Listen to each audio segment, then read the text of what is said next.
Okay, trying to reconnect. Is it going live? Okay, trying to reconnect. This is live. You know what, Shannon? I might have to just hold this. I can't tell if it's... I can't tell if we're on or not. Okay, it looks like it's going. Let me see. Can you check really quick and see on Facebook? Can anybody check their Facebook for the community club and see if this is going? It looks like it's going. Show connection. And it says live. Yeah, I'm just worried because the connection keeps coming in and out.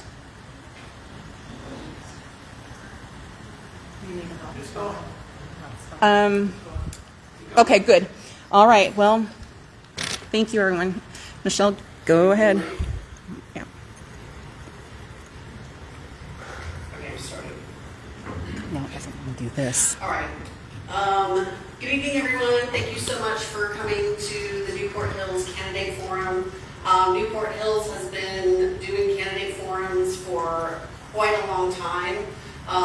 We are a very active community up here on the hill. Our Newport Hills Community Club has been around for over 50 years. It's a very engaged community club along with a very engaged residential base as well.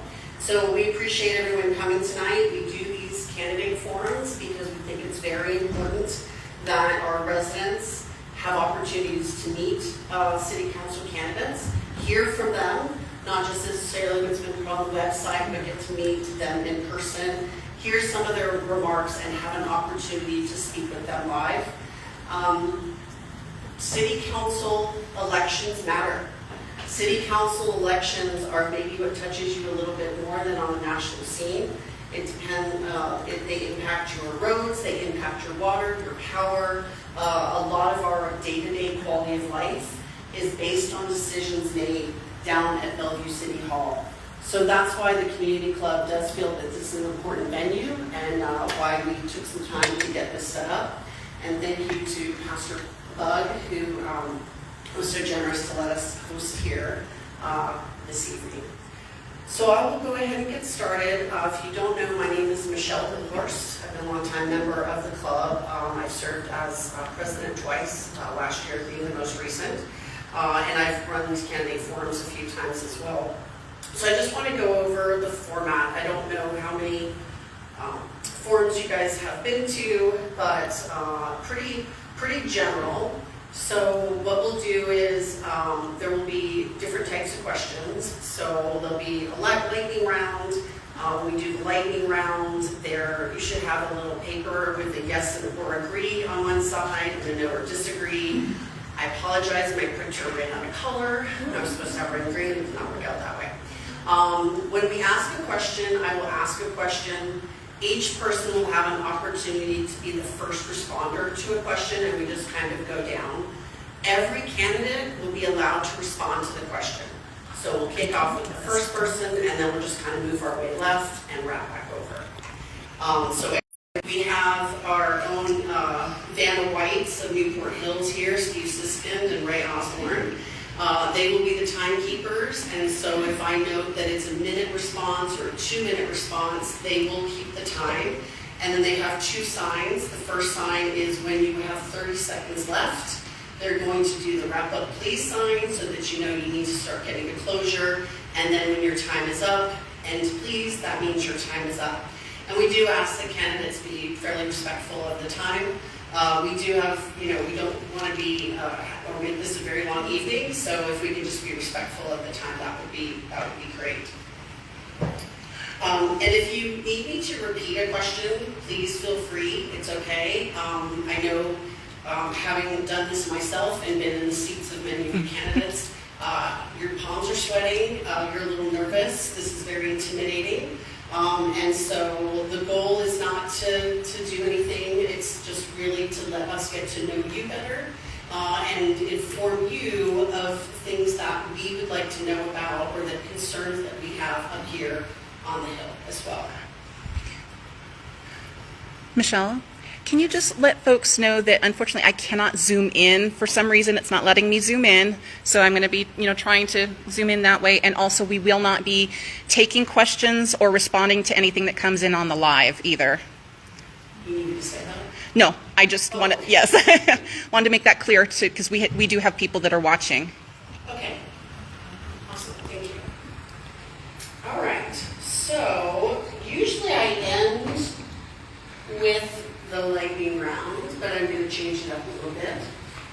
But before we get to the lightning round, I am going to go ahead and give an opportunity for each candidate to have an opening statement. Take about a minute, please. Whatever your opening statement is, that would be great. Normally I would start from one and move back, but I'm going to actually start with our mayor this evening. So Lynne, if you would like to start the 1 minute introductions, and then we'll work our way right. Okay, thank you. Lynne Robinson. Like many of you, I started serving Bellevue when I moved here, and for me that was in 1997. I volunteered at the schools, Little League, Girl Scouts, the Bellevue Youth Theater for 14 years. And then in 2007, I got on the Bellevue Network on Aging, and then the Parks and Community Services Board, and I was elected to the Bellevue City Council in 2013, was deputy mayor for 2 years and mayor for the last 6 years. And with all this, I'm a physical therapist, and I ran my own business for 20 years, helping older adults age in place. I do this because I love Bellevue, and I care deeply about the community and the people who live here. Hello, my name is Nicole. I'm an engineer by training, but I also served for several years as a neighborhood board member in my community. And so we were always having people from the community ask questions, raise issues, and I really appreciated the chance to share information with people and just make sure that the community had a place to come when they had a question and a need. And I think the reason I'm getting involved with this is that I think there is so much need for clear communication to the community, for opportunities for people to get involved, and for them to see that their contributions are needed for the city. I am, putting out a newsletter every week with information about, what's happening in the city meetings. I am writing for newbellevue.com to make things more accessible and explain what's going on with some of the big decisions that are being made. And I hope to get more people to participate in our local government as a result. Thank you.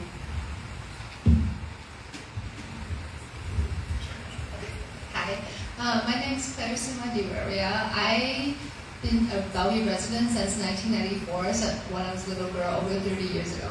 When I moved to this place, I just fell in love with how beautiful the parks are, how nice our people here. And that's why I'm running, because I really truly believe our city is a global city, but what's unique is our local hearts. Each neighborhood is so unique and beautiful. And then it is a great city because of you, and all of us wanting to put public service in because we care. And then the reason that the things I really focus is public safety, and then education, also the affordability for everybody in this community. Thank you for having me here. Hi everyone, my name's Matthew. I grew up here as well. Been here for about 30 years. We have such a wonderful city, and as one of the younger people here, I've certainly seen the changes through the years as it continues to grow.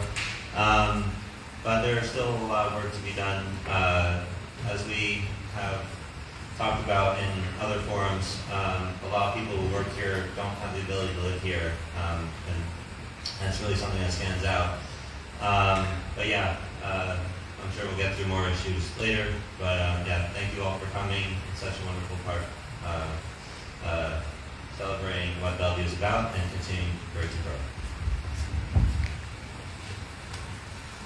Hello, I'm Pradnya Desh. I'm a former U.S. diplomat, current startup tech CEO, and proud Bellevue resident. I started my government career at the end of the Clinton administration, negotiating trade deals, championing human rights, and building programs that created jobs and got real results. I was a U.S. diplomat that represented the United States at the World Trade Organization and at embassies all around the world. And then 17 years ago, I stepped off the world stage and moved here to Bellevue with a newborn, 2 small kids, and a husband. And since then, I've raised kids, run a law firm, employed dozens of people, tutored at Jubilee Reach, Sunday School, chaired Music Works Northwest Board, and I'm here because I love Bellevue and I love to help. Evening, everybody. Councilmember Jared Nieuwenhuis. First of all, thank you so much, Newport Hills Community Club, for having this. Thank you for all the wonderful volunteers. Been on the council for 2 terms, looking for a 3rd term, obviously. So I'm here tonight, and 2 terms as deputy mayor as well. My journey is very much similar to the mayor. It's organic giving back to this community. Having been a volunteer, sat on the boards of many nonprofits, be it the Sophia Way, be it many other organizations dealing with important issues in our community. And then generally going to the city, working on the Parks Department board, and then from there running for city council. I live in the Lake Hills neighborhood, and I look forward to a 3rd term, focusing on the issues that you care about the most. And what I hear time and time again, it is about public safety, and it's about affordable housing, it's about affordability in general. These are the types of issues that I want to continue to work on your behalf. Thank you so much. Good evening. My name is Naren, Briar, and my story begins a little bit before me, with my parents seeking refuge in the States after fleeing the genocide of Kurdish people under Saddam Hussein. My father then worked alongside the United States military and instilled in me principles of gratitude and public service for the nation that took us in. In my professional career, I worked on human rights strategy and assisted survivors of war alongside Colonel Miles Caggins, and then I began working on Facebook on the intersection of AI and privacy. I am proud to call Bellevue my home, but we are facing some serious challenges. The first being public safety and affordability. We have a decrease in crime rate, but as I'm knocking on doors, people still don't feel safe. There is work to be done here. Moreover, the people who serve this community, like our firefighters, cannot afford to live here. This campaign is about electing responsible and accountable leadership. Thank you so much. Hi, my neighbors. I have lived here in Bellevue for a long time, since 1967. And I came from Hong Kong, and I owe a lot to this country, to this state, to Bellevue, and to my neighbors. So I always wanted to give back. So when I was bringing up my kids, I have 2 kids and 3 granddaughters. And I always volunteered for a lot of things. And then I decided to get involved in politics and serve on some planning commission. I did a lot of work, and I went, so I'm sure. Anyway, I'm the first, I think, minority mayor and council member, and I still want to give. And the importance is that we give what the neighbor needs. What's going to make Bellevue great, what's going to keep making Bellevue great. Thank you. All right, I'm Paul Clark, moved to Bellevue in '97, owner of a small tech business called Factoria Labs, and I live with my wife and 11-year-old daughter on the edge of downtown Bellevue, where I've been for about 25 years. A lot of you may know me from my previous run in 2023 for council, or possibly with my work in the Parks Board, which started with Woodlawn Park in Newport Hills just 7 years ago. I don't know if you can believe it, but 7 years ago, roughly, we were in this room doing public feedback on what that park should look like. Been endorsed by Jared Nieuwenhuis, Conrad, Regan Dunn, a number of business and community organizations, and Seattle Times endorsed me for the 2nd time, saying I demonstrated the most extensive knowledge of the city. The only independent, nonpartisan candidate in this race, won the primary, raised more money than my opponent, and did so 70% from Bellevue voters and businesses, which is a great honor knowing that the people in our city are backing me. Knocked on 10,000 doors the last 2 years, and just thanks for coming tonight, caring about our city and caring about your vote. All right, thank you. All right, we're going to do our little lightning round just to kind of get your juices flowing. So I will ask a question. It's a yes, no. It's an agree, disagree. You have your signs. So I'll just ask the question and then just put up your answer, and then we'll move on to the next one. Number 1, do you support the building of 4- and 6-plex homes built on traditional single-family lots in the Newport Hills neighborhood? Yes or no? Okay. So wait a second. You have to pick one. So, Michelle, because I cannot Zoom and it's really hard to read, can we just go down the aisle or down the row and have them vocalize too? No, please, like this, we can see it better. But they can't on the video. They can talk Yeah, I too. know, I apologize. Okay, So- so we'll start and just hold it up and just say yes or no. No explanation, just yes or no and go down the row. No. No. Yes. No. Yes. Yes. No. I had to, it was state mandated. So that was a yes, Lynn? Okay. Sorry, okay. yes. All right, number 2. Do you support building heights of 4 stories in Newport Hills? Okay, I'll start down here with Lynn, Lynn? No. Nicole, No. Claire, No. Matthew, Pradnya. No? No. Good. No. No. Thank you. Okay, Claire, I'm going to start with you and we'll work our way right and swing back over to Lynn. Do you support building heights of 5 stories in Newport Hills? I think I know the answer, but I was not expecting the no's across the board. But I'm going to ask the question because maybe 4 is not high enough for you. So 5 stories or more? Huh? Okay. No. No. No. No, ma'am. No. No. No. No. All Thank right. you. Okay. I'm going to start with Naren. Naren. Naren, I'm sorry, I apologize. That's okay.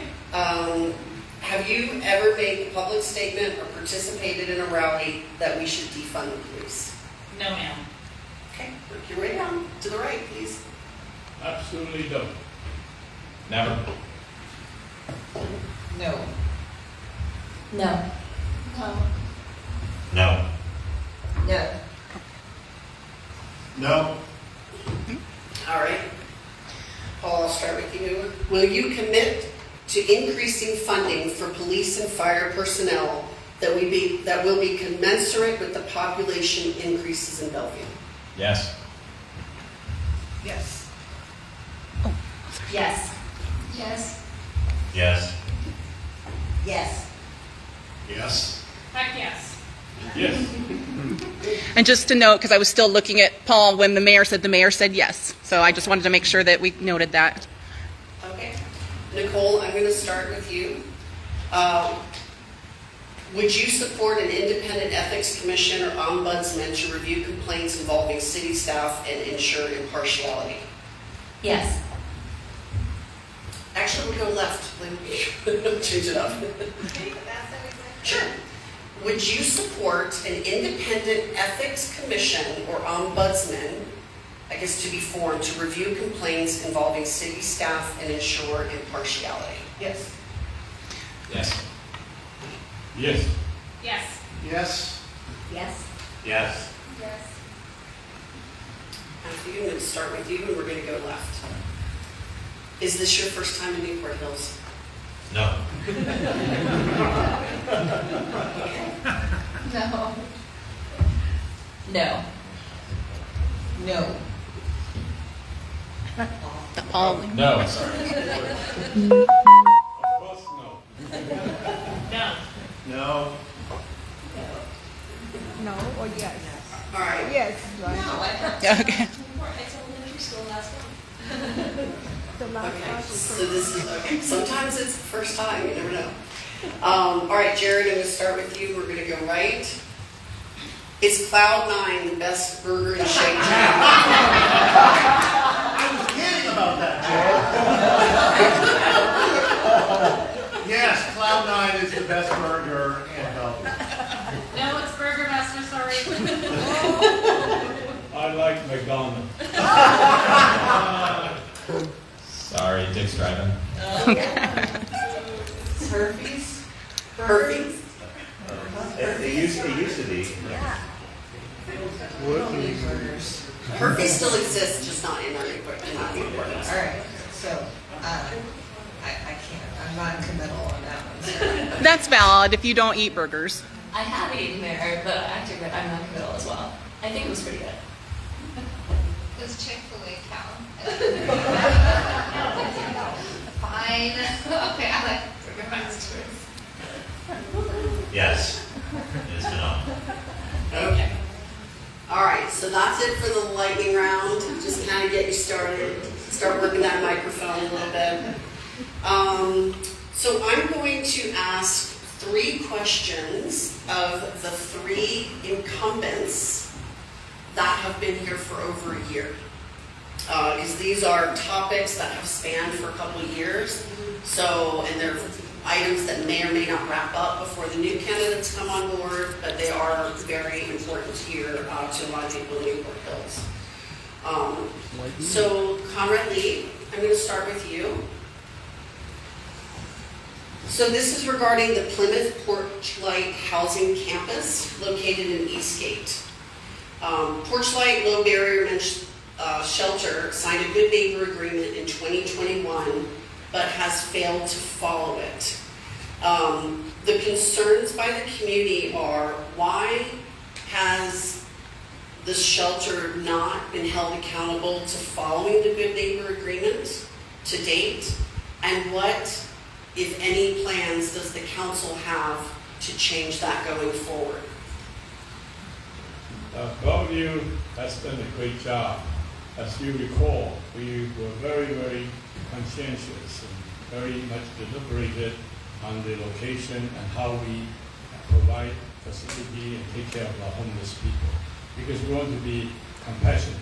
At the same time, we want to do it right. We want to protect the neighborhood. We want to protect the people that we are coming and we take care of. And we don't have really much to say because it's a low barrier facility. So they, I think, are doing as much as job as they can. But it's a lot more to be done. And also, obviously, the transitional housing is another situation where people have to be accommodated with a lot of conditions and constraints. But some of it, again, it's outside City of Bellevue's hand. But we have to take the responsibility. And we have an advisory committee that's working with the city. And unfortunately, some of the information that they are facing, we don't have first-hand information. We just found out recently, as you all know, there were 3 deaths occurred. 2 they find it's related, or another one in Bellevue College, they don't know what it is or whatever. But still, and we also notice that there are many homeless people around. So we need to do a lot of things more. We try to work with the regional, King County, CRHA, but they are not responsible. They have not been working with us. So Bellevue is trying to do our dance, our police, our public safety do the most they can, and we're working very hard trying to remedy the situation. Yeah, 1 moment. 3 times 2 minutes. Oh, that's no worries. We go for like an hour, a minute, and do your second another. You just go ahead. We'll figure it out. If you went for a minute and a half. Okay, so we'll do a minute and a half for everybody else. Okay, just on this question. Thank you, just on this question. So, Jared. Thank you, and thanks for that important question. We just had an update on this at the council, and it is an issue. While Porchlight and Plymouth play an important role to our overall organic response to homelessness in our city, I've met personally with all the residents and the businesses around there, and I was shocked to hear some of the things that they are encountering right now. This is not good. We believe in compassionate enforcement.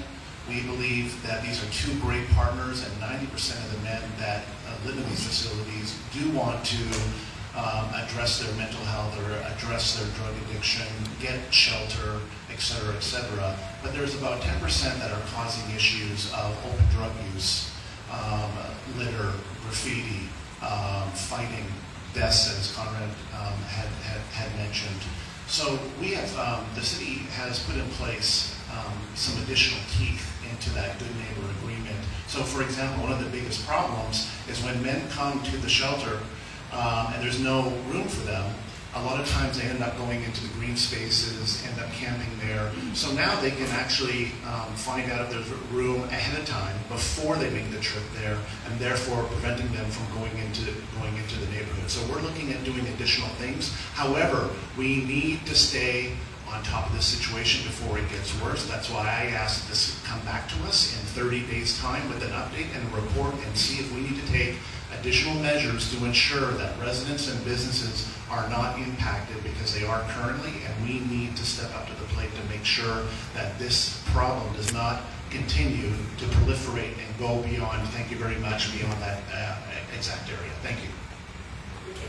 All right, Lynne? You know, citing the men's shelter and the supportive housing was really tough to try to treat the homeless people in our community. And we did it with the promise that with the good neighbor agreement for porch light and with good neighbor recommendations for the supportive housing, because we couldn't do the same agreement with Plymouth. And, you know, we have permanently housed 100 men last year out of homelessness, which is really good, but we have to do better. They are breaking the agreement that they made with us. We did it on the contingency that they would follow these rules, and they're not doing it. And I have real concerns about that. So I've actually been talking to the city manager about this for 6 months and asked her to bring it up to the city manager's report.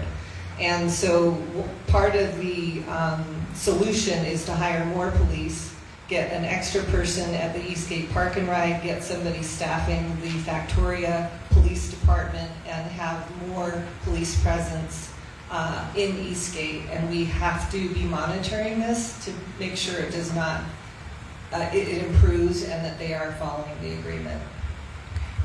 Michelle, will you give me just a moment to put this back into the cradle before you go on to your next, so to give my arm a break? Jared,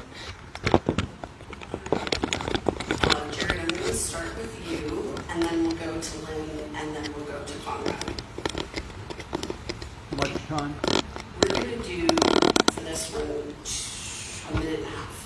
Okay, let's see. Hold on just a second here so I can see what I'm looking at.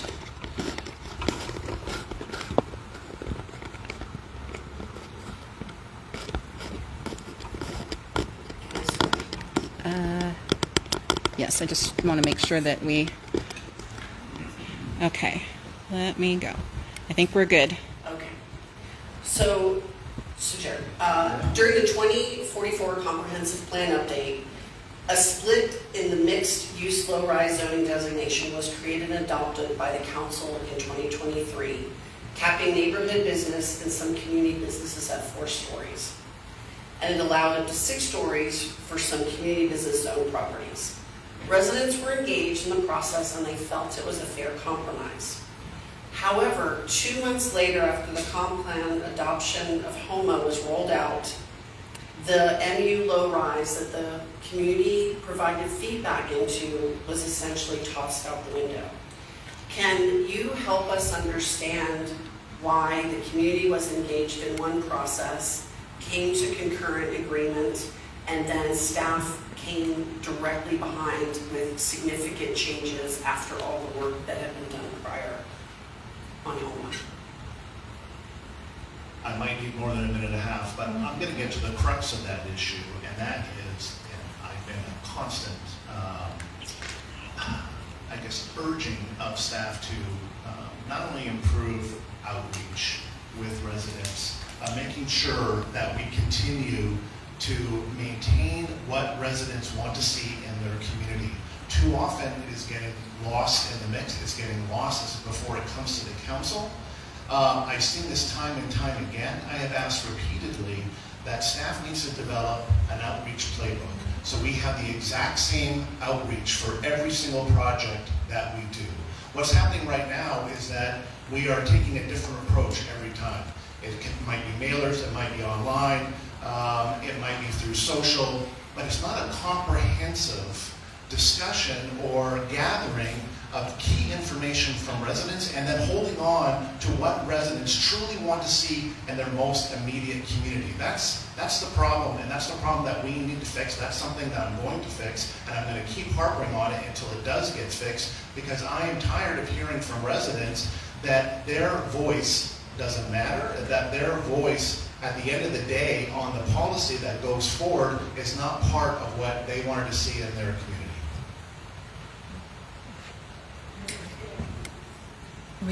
Lynne, yes.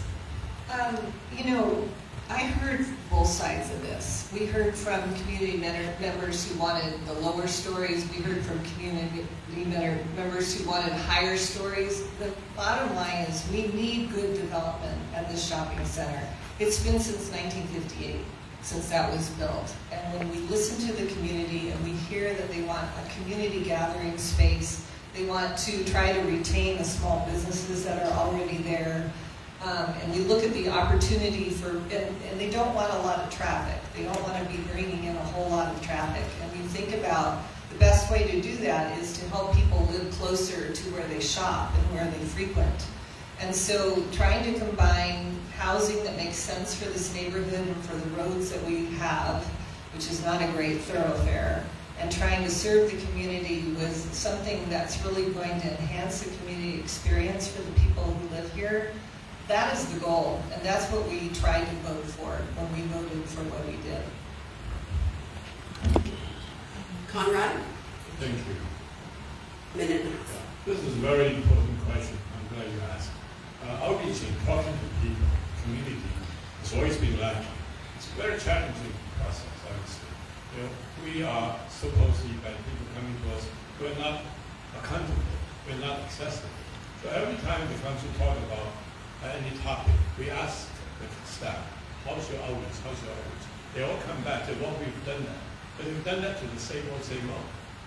They did that with preconceived ideas. They really are not open. So the fact is that, because they have to get their job done, and the council also have to be asking these questions, so that we need to make sure, we need to develop the way that people can be connected. Communication is two-way street. We need to have trusted messengers who are in the community, who live in the community, in the different cultures, different communities are different. Not each community, everybody is not the same.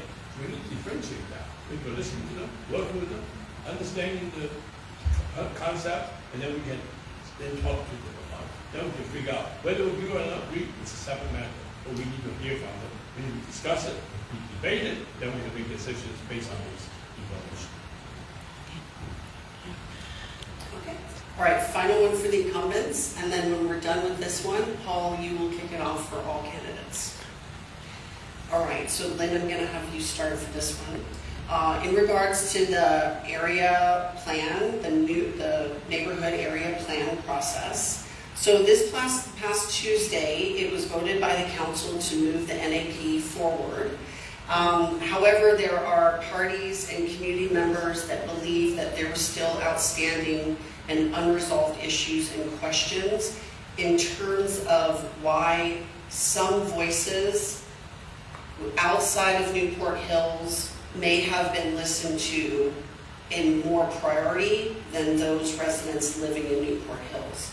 Can you tell us if you felt everything was resolved and you're comfortable with the NAP being approved and moving it forward from Tuesday night? I'll say that of all the council members here tonight, I'm the only one with open council office hours. And anybody can meet with me on Wednesdays and Thursdays, and I am booked back to back with the community coming and talking to me. So I've spoken to a lot of community members throughout Bellevue, and on this, a lot of people from Newport Hills. And, I think the biggest difference between what we voted for and what some of the Newport Hills people wanted was to include the shopping center in the neighborhood area subplan. And the city really feels like they can do a better job for the neighborhood having it separated. When I look at the recommendation, it's a great template, it's a great starting point. You're not going to see massive change that you're not expecting. I think we can all agree upon more bike bike lanes, better trails. We've gotten 2 new parks in this area in the last 5 years, which is quite remarkable in its own. So I do feel comfortable with it, but we have a tremendous amount of work to do when we actually look at what kind of projects we're going to put in that fill that sub-area plan. And we will have lots of conversations, and I encourage you to meet with me if you want to. Conrad? Thank you. I'm very sympathetic. Apathy about what you feel on Newport Hills. But the city can do a solve problem very simple, short-term, short sight, and they figured out what to do something. Oh, I didn't tell out this. So give me some time. Anyway, so I believe that we must be able to communicate with the public. We do, and I myself, I talk to people as much as I can. I'm out there all the time. But it's 2 weeks. Same time, they feel that who they want to talk to, and they feel that, well, maybe some other council members have maybe more influence or not, and so we do. So the point is that we have to do something based on real consensus of the people that we will talk to. When the staff tells us we have water coming back, we don't know exactly who are we talking to. What is the majority? What's the consensus? So I think we understand that. Sometimes there's too much shortcut, and we, the council, is not privy and in the process. So it's up to us to do it, and it's a very challenge. The 7 of us, you have to work hard, we have to work hard. But I try to continue to do that as much as we can, and let's establish 2-way communication. Don't hesitate to call me. I also have office hours Thursdays and Friday afternoons. I have a full-time. Sorry. Yes, thank you. Pardon me? Oh, that's all right. And that's in addition to having a full-time job, but I think it's so important to always make yourself accessible and be accountable to you, the resident. So if you haven't met with me and you'd like to, please do so. I agree with the mayor. I feel that this is a starting point in terms of the NAP. As we move forward for Newport Hills. However, I still do have concerns. In fact, Faye Howe right here had mentioned during the meeting or during the oral communications piece about the level of home ownership in Newport Hills. Staff reports that it was at 80%, but Faye's description, or at least on her street, was much, much lower than that. I asked staff to come back, give me some additional information, and there's some other areas as well that I would like to find a little bit more. As we move forward. But again, this is very early on, and I think we can still craft the types of policy and legislation that we need to make sure that we get this right, and that Newport Hills continues to be the community that we want to see it be. Thank you. All right, thank you. All right, Paul, you're going to kick it off with this question. All candidates will answer. You have 1 minute to respond. What will you do to protect the small businesses in areas like the Newport Hills Shopping Center or others throughout the city that are displaced due to redevelopment, and how will you ensure access to affordable commercial space remains part of Bellevue's economic vision? It's a great question. A lot of our quality of life is actually dependent on the small businesses we patronize, in part because we don't want to drive to Covington to get our windows replaced in our car, but also we form relationships with the proprietors of these places, and it's crucial that we do something to prevent Bellevue from becoming unaffordable for those folks running those businesses. I think that with the volume of affordable housing programs we have in this city, that provides a general template for how we can proceed, and I do believe that encouraging or incentivizing in new growth projects, support for existing local businesses is, in a similar way that we incentivize affordable housing, is something we should pursue. This is a fantastic question. Sorry. I apologize. So it's Conrad would be next. So every candidate. Oh, every candidate. I'm yeah, sorry. it's okay. I'm so No sorry. worries. No worries. Okay. I think this is a very good question because people who want to do business, they got to be able to do it productively and profitably. That's the key point.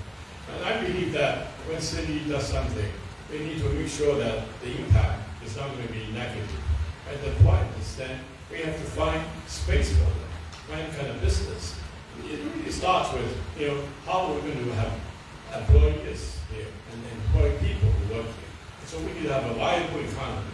And to do that, we need to also make sure that if they're affected, we have to figure out, how they can be located in some spaces. The city has potential to either use them or either help them. There's other ways to do it. So the main thing is they need to have city to help them, support them, but it's got to be various, different, depending on what they need. That's important to us. We got to have them, support them, as we do with many, many programs. My apologies again, Mr. Lee.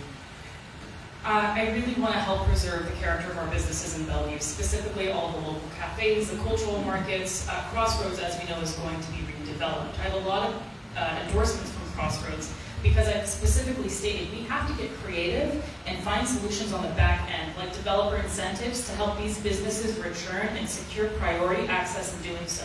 And in Bellevue, we have a unique advantage because we can really leverage public and private partnerships here. Amazon, for instance, allocated $100 million towards affordable housing. We got to do the same for our local businesses. I'd like to emulate the process of Councilmember Nieuwenhuis, where he stated in a recent op-ed for Center Square, enough is enough.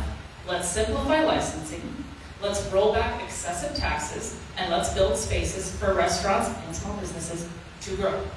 Thank you. Well stated. I don't know if I can top that. I agree 100%. I've been a champion for a lot of businesses, especially restaurants, especially immigrant-owned restaurants, who find too many burdens and hurdles that they need to overcome to be successful in our city. So while I want to see as many incentive programs as possible to encourage and retain businesses, kind of take a similar approach as we do with affordable housing, we really need to make it easier when it comes to permitting and when it comes to taxes as well, or else you will be going down to Cummington to get your windows replaced, and we don't want to see that. That's not great for the environment, that's not good for our business economy, so we need to do more. I've started 2 small businesses in Bellevue, and so I've lived this experience of how to support small businesses. We need more affordable housing types. We need developer incentives for keeping small businesses here. We also need, the red tape is something we've dealt with, I've dealt with personally, for so many years, so faster business licensing and reducing excessive taxes. So I'm also the chairman of the board of Bellevue College, and on our campus we specifically have an innovation partnership with the city, in which we are enabling small businesses and small tech companies to pilot their innovations right on our campus, and that's an example of the public-private types of partnerships that we need to see more involved. As many people up here have already said, there's a lot of licensing issues and high taxes. I know that's also at the state level, which we don't really deal with in this, but there's certainly things we've been thrown back in when it comes to Bellevue and this region that we live in. Yeah, having more affordable housing in these areas would also greatly help this, and partnering with businesses who are doing very well in our area will be a great way to come about that. Hi, so I currently have a small business. I opened the first social enterprise in Bellevue that's focused on giving back and to work with workforce development.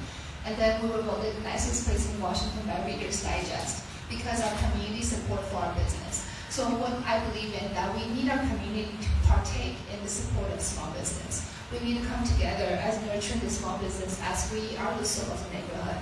Something like along the line of permitting, but also something that we have to go out to the community, see where our neighbors want, and how can we have connected neighbors with the small business, make sure that the business needs and our neighbors support in line, so we can make this effective and also more cohesive in a way that we drive the growth together as a whole community. I appreciate what other people have said about the need to incentivize what land use refers to as active space, but which many of us think of as third spaces and communities like destinations, places you meet your neighbors. I think we have had a push for housing specifically as an urbanist goal from Olympia, and there is House Bill 1042 that I worry could cause the loss of the newly incentivized active use spaces where, you know, those small businesses on the ground level could be converted to housing. We do have some provisions that will get provided to, you know, say that no, it's really important actually for the pedestrian experience, for our urban feel to have those continue to be businesses, but the city does need to take steps to make our businesses, those locations qualify for those protections. So 90% of business in Bellevue is small business, and most of those are 4 employees or less. So that is the heart and soul of our city. And where I live in Old Bellevue, we have one development that's coming in that's going to take out 10 small businesses that we all really care about. So I very much relate to Newport Hills and the businesses that you have there and your desire to preserve them as we redevelop.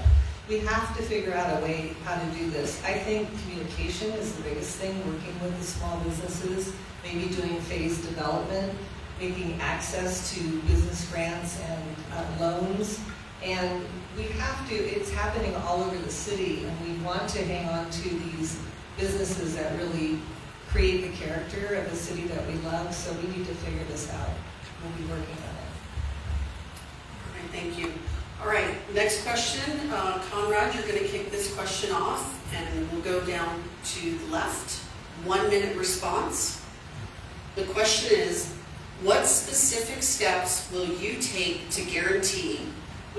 Just lost my site. Okay. Which specific steps will you take to guarantee that Bellevue's aging infrastructure, especially in neighborhoods like Newport Hills, is upgraded and fully prepared before any significant increase in housing density is approved or implemented? What is your definition or success criteria milestone that needs to be met before significant housing increase is approved across the city? That's a very good question, because we've been doing a lot of things in isolation. We talk about building more homes, and we need to say how many numbers we need. But we don't know what's transportation support, what's transportation infrastructure. We don't know how much energy we need. We don't know whether PSC can handle it. We don't know how about the water, the utilities that's adequate. So all this has to be connected, but the way the city is being operating, that's not the case. The commissions are working on their own thing. They don't talk about the other commissions. Staff doesn't make that information available. So we must have everybody talking, considering by fact and by reality what is happening, what can be done, how does it affect each other, each of the new system, like Newport Hills. I was driving up here, it was terrible. Traffic, people are diving to Newcastle. It's amazing. So anyway, we got to do something. Thank you. Thank you so much. You brought up a great point, which was success criteria. I'm very data-driven and metrics-driven. We always have to be outcome-based here. I believe we also have to take a comprehensive approach, not just in Newport Hills, but across the board. If memory serves me correctly, I believe some of our water pipes are actually quite outdated. Were installed in the 60s and their use of iron. So there's a lot of wear and tear that's going to happen to these pipes. We have to have a proactive approach here instead of reacting when things go south. So as I currently understand, the city has taken mechanisms in order to ensure that we're taking this proactive step. I believe I'd like to push it a little bit further to see what we can do to ensure that we're not inheriting traffic problems, climate change as it's impacting our infrastructure as well. So this is absolutely critical. Thank you. It is critical, and actually our utilities department does a fantastic job of continually reinvesting in our infrastructure. In fact, on my street, we're replacing the water main right now because of aging pipes, and that happens throughout Bellevue, especially in certain neighborhoods. It's a more of a priority to get that done before you run into real catastrophic situations. But I think that is really important that this council continues to very much advocate down in Olympia, getting those transportation dollars, getting the utilities, the infrastructure dollars to keep reinvesting in Bellevue. Yes, having metrics is important, but if you don't have the political will, you don't have the ability to get down there and advocate for your city, you're not going to get those dollars and you're not going to be able to reinvest them.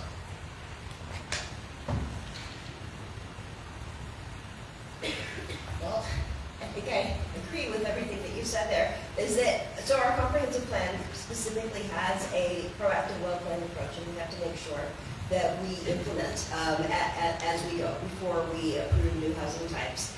And I believe really strongly in advocating for in Olympia as well as federally. It's something that I have done for many years, and as an attorney in our community, as well as previously within our federal government. And so we need to make sure that we bring resources from our state as well as federally into our community. Yeah, that's a great question.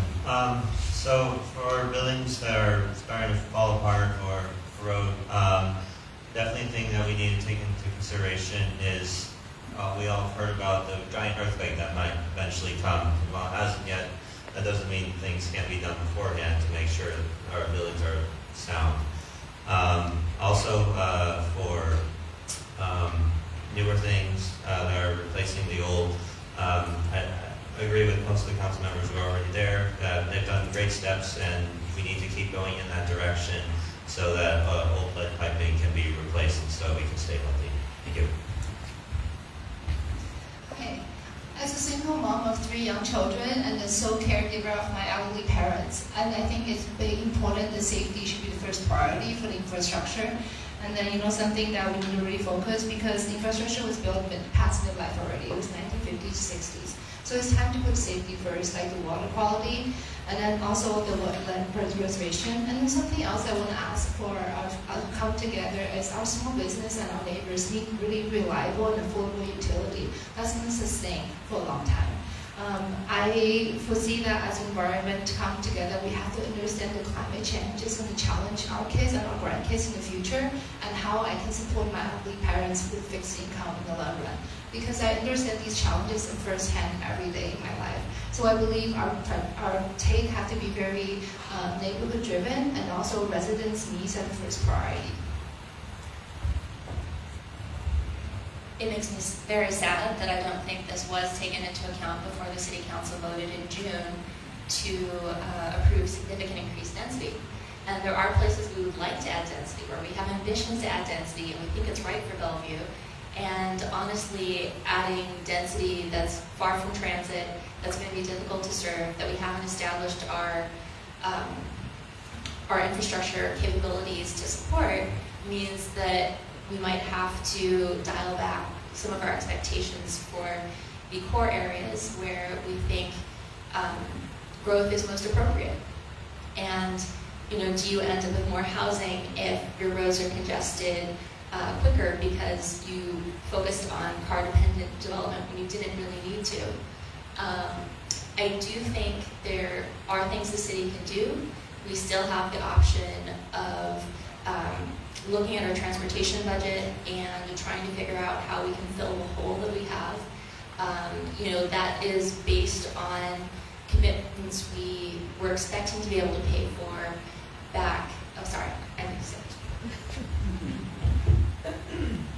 So this is a two-part challenge. It's the aging infrastructure and capacity. So Councilmember Nieuwenhuis is exactly right. We're dealing with aging infrastructure all the time and constantly renewing our infrastructure. Your water bill that you pay has that included in it so that we can afford to replace things before they break. Doesn't always work out, but for the most part it does. But then there's capacity. And so we do impact analyses of any development, and we charge the developer the fees to accommodate the impact. Honestly, I think we need to re-examine that and actually not just charge for transportation impact with cars, but also for the impact on the pedestrians and on cycling, because we need more bike lanes and more bike paths, and I think that we could charge that with our impact fees. And I will just say, we all need a lobby for a national infrastructure bill. The whole country needs that. Yeah, I think the answer to the question is, I can kind of divide it into two parts. When it comes to the utilities, as the mayor said, new development should and needs to bear the cost of upgrades to support that. With respect to transportation and parking, though, I think we have a different situation. We already have problems around the the city with intersections projected to fail, those things are not independent of each other. We have an entire system that is dependent from one part to another. Even the 405 backing up impacts what goes on here in terms of getting around to and from Newport Hills. So what I would like to see in terms of criteria on that is essentially the data we already have in the city as well from the transportation department, and I would like to see that we are getting successful throughput through intersections at the rate that the department expects without, or rather before we start expanding further and creating issues. Okay. Make sure that you're watching the timer, please. Sorry. Just... All right, you ready to kick off? We'll go to the left, Naren. Okay. Yes, ma'am. Okay. 1 minute response.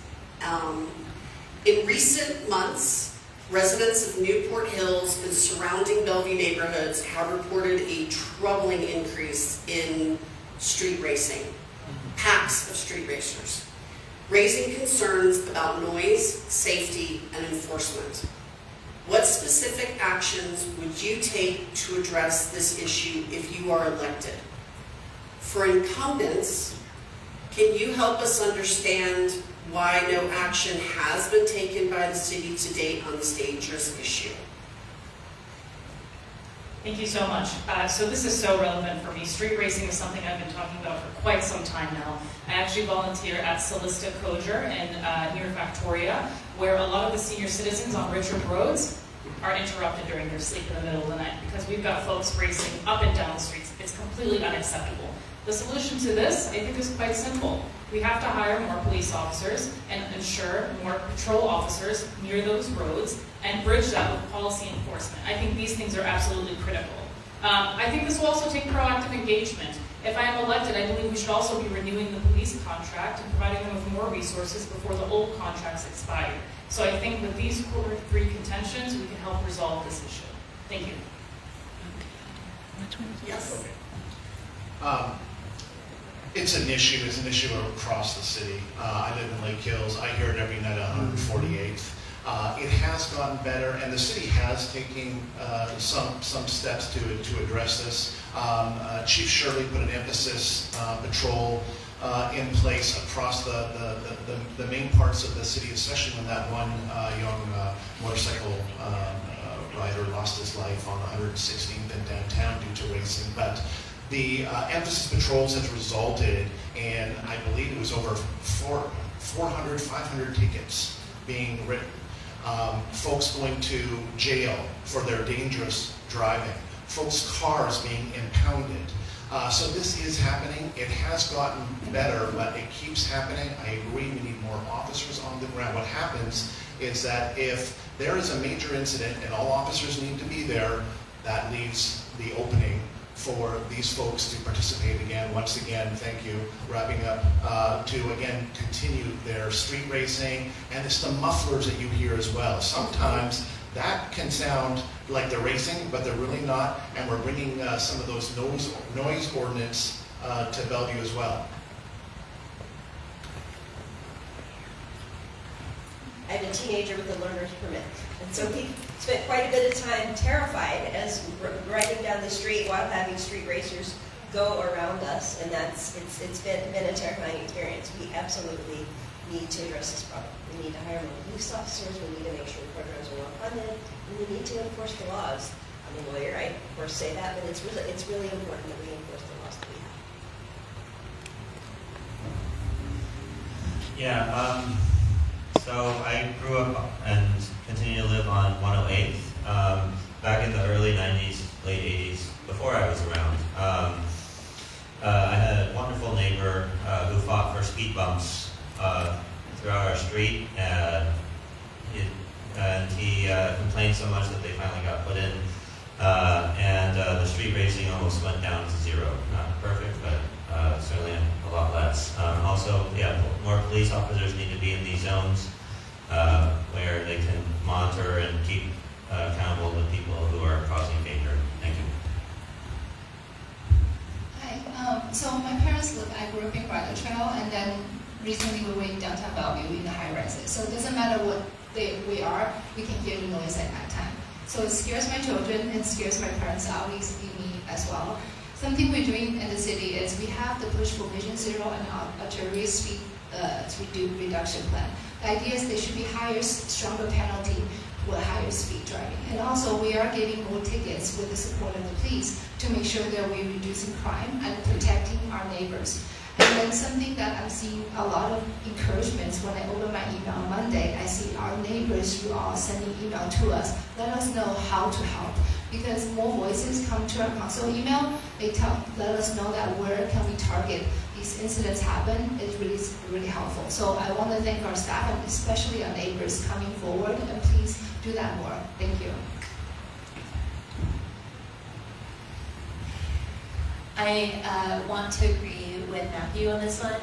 I think if we opened up to the communities the possibility of opting into speed bumps, you may see some reduction in the racing, and you might also see a reduction in cut-through traffic, which I think is perhaps more of an issue day to day. But I would leave that up to each community to opt into if they wanted to. And in terms of supporting police, I believe we have definitely seen the community coming out strongly in favor of this, and we should just emphasize that the police should focus on crimes in proportion to the amount of harm experienced by the residents. Thanks.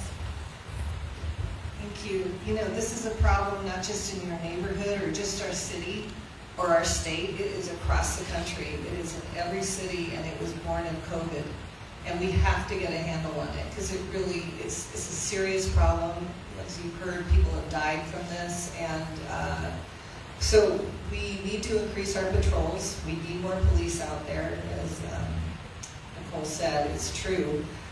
We've done stings. We've impounded vehicles. We are looking at putting in signs that will be triggered by speed and take pictures of people's license plates, but they're very expensive, and that's something we haven't budgeted for.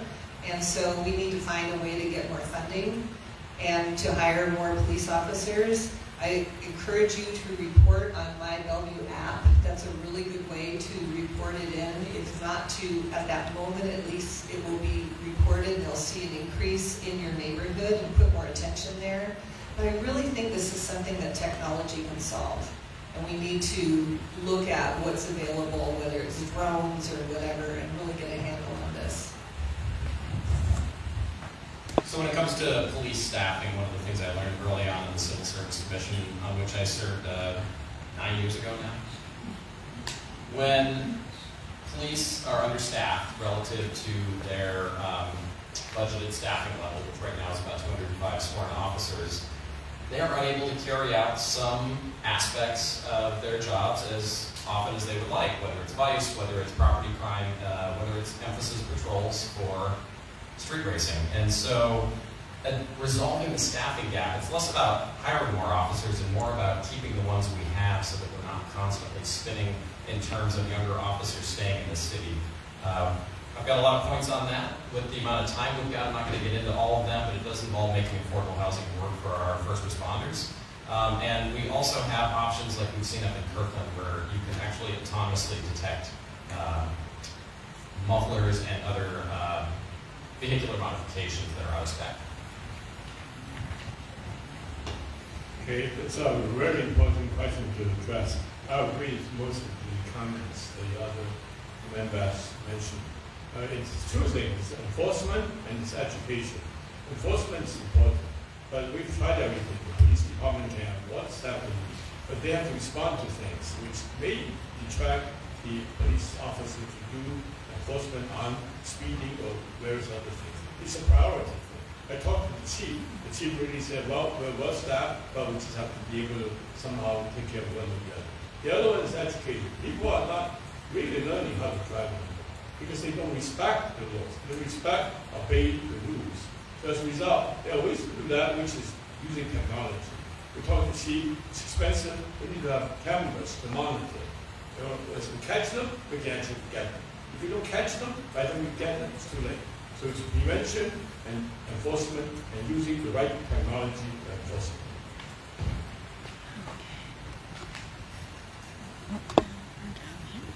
All right. So Jared, you're next. All right. I'm going to do a minute and a half for this one. Might be a little bit more. So 2 major sites, the Newport Hill Shopping Center and the former Ringdahl Junior High property, which is right here to our west, are both being eyed for potential redevelopment. It's a 2-part question. What do you believe is the maximum housing density you would support for each site? And if both sites were proposed for redevelopment, would you consider limiting density at one to avoid cumulative impacts on traffic, infrastructure, and safety, such as Vision Zero? Well, I think this is a case-by-case basis, and it's the community that should make these decisions. Kind of referencing middle housing again, where the density we want, and that was always been the council goal, to put the density where the density belongs, and that's in our core growth areas, such as downtown, Belle Red, Wilburton, Crossroads, Factoria. That's where the density needs to go. It does not need to go into our single-family neighborhoods because of that impact, the transportation, the congestion, the impact on utilities, the parking. It not only could be very expensive for the city in the long term if we can't address these problems before it gets too big, but it's a quality of life issue too. If all of a sudden you're living not next to a single family home, but a sixplex, for example, that's renting out all the rooms, and all of a sudden you've got 10 people parking on the street, that's not a safe situation either. If your daughter or son's walking to school, walking your dog, there's no room anymore to walk on the street. So these are real quality of life issues I think we always need to keep in consideration as we're looking at density and building across the city. Thank you.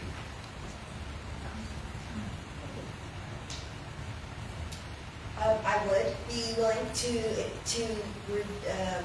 limit the density of one if we were to go to the max density of the other. I think it's really important as part of this though to fully implement Vision Zero.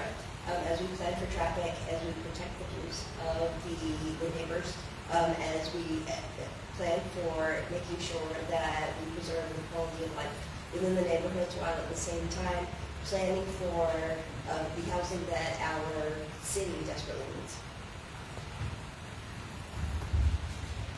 I think Jared made a really good point about safety, because if we don't feel safe, what else do we have? So I would limit certain types of housing in these specific areas, but again, where you said like bigger areas where more like Crossroads and all other places would be able to afford to have housing of this. So here is not where I would say it should go, because the quality of life is really wonderful, and we don't want to diminish that in any way. Thank you. For me, I would take a look at the infrastructure, see if it actually can hold on to the density, because we don't want to create extra traffic. And also, we have a lot of new projects coming up. So in this Wilburton, this Belle Red, there is planned affordable housing, also higher density project coming up already. So there's no point of, the whole point is we want to protect our neighborhood character, right? So it's really important for us, our current neighbors, feel safe and feel cohesive in the area that they love, and they invest their retirement in. And then another thing we want to add is we want to make sure the school and then every other infrastructure we align to is actually able to hold the density. So for example, if we want to have density, we need to partner with the school district to see where the enrollment of the school is. As you know, there's a budget short in the school district, and we are losing students because of the closure of the school. So we want to make sure the density and also the school supply, we can have partnership along the line so we can make sure that our community is on the same page.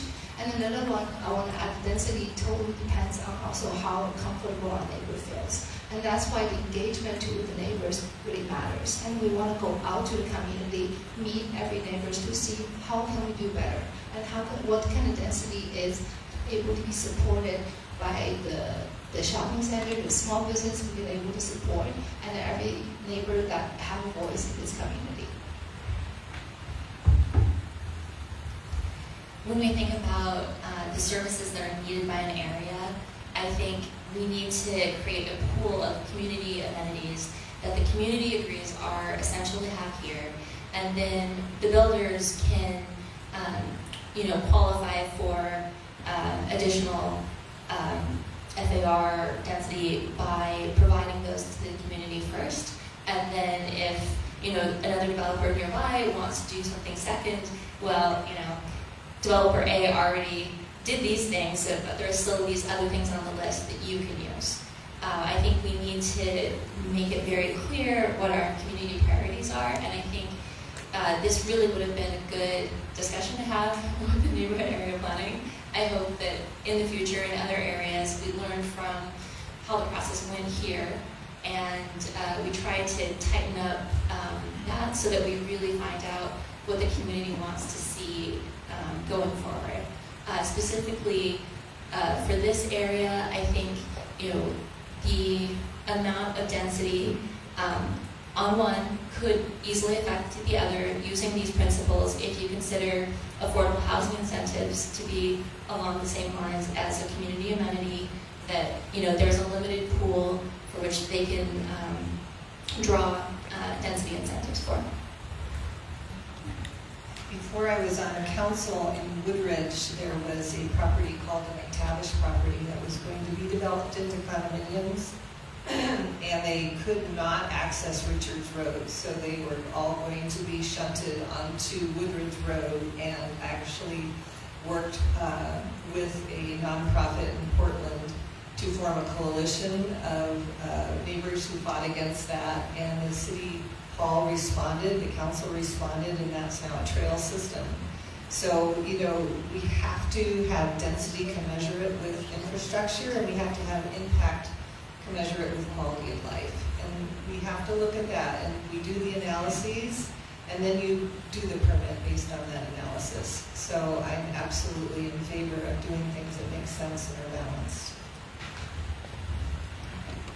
So every neighborhood in the city is going to be different, but I would suspect once the analysis is done, that transportation would be a limiting factor up here.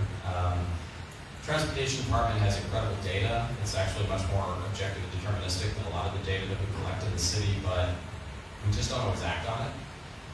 Meeting service standards that we've established for intersections around the city and other thoroughfares is, I think, key to figuring out what that level of density should be, and that should guide that should guide the decision there. And with respect to the second part of the question, definitely we should consider Newport Hills and any neighborhood that we do this kind of analysis for as a cohesive entity, and then ensure that we are making a holistic assessment, including the effect of both properties, yes. I think we discussed that before, that when you do something, it relates to a lot of other stuff, and which is fundamental infrastructure for transportation, and it's ultimately it's a quality of life for the area, for the neighborhood. It's people who live here that have to feel that it's the quality that they appreciate, they enjoy, they will deserve. So to do that, you cannot have negative things that affect only doing one thing. So we have to balance it. Say we need to have more density. Can the transportation using infrastructure support it? And we know now it's not even being able to do it. So we're going to really have the information, the data point indicated, and make the analysis to see, is it possible? Is it going to affect the quality of life in my area? What are you going to lose? What's the negative impact? If there's negative impact, you have to assess what this is. I mean, it's a give and take. If it's not possible, you have to do that is acceptable, what you like, what preserves the neighborhood, what you want. Thank you. I believe also that this is a case-by-case basis. Gentle density is something we ought to promote, but we really need to make sure that we're consulting our neighbors. Who am I, as Briar, to decide what housing comes to Newport Hills when I'm a Lake Hills resident? But we have to have this density in our growth corridors, quite frankly. We have to enable transit-oriented development. And I think it also needs to be balanced with our neighborhood characters. This is something very important to the residents that I'm speaking to as I'm knocking on doors. And this also has to be balanced simultaneously with giving younger families and giving seniors the option to downsize. Thank you.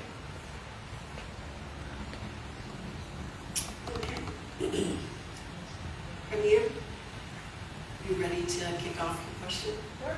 Okay. So we're going to change it up a little bit. Here, okay, Matthew, and we're going to actually go right and circle back this way just to change it up a little bit.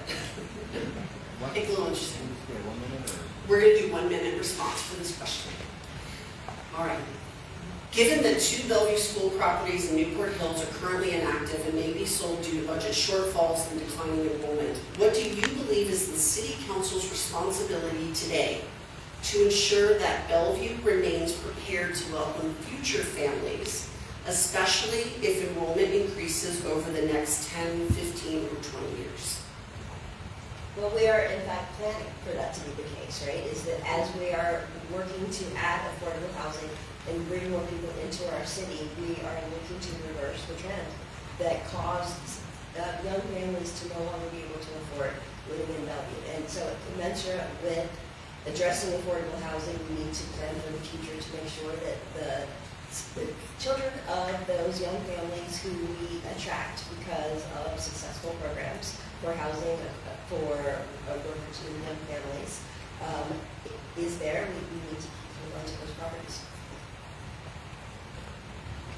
Michelle, can you repeat the question? Sure. Let me know if it didn't make sense. No, I'm just curious if the emphasis on what are we doing with those properties, or working with the Bellevue School District on the use of those properties, or the overall health of the school district for students? Not the health of the school district. So the question is, we have 2 properties here in Newport Hills that are not currently active. They used to be active schools. Right. They're not active. As we know, Bellevue's potentially looking to sell off properties. Yep.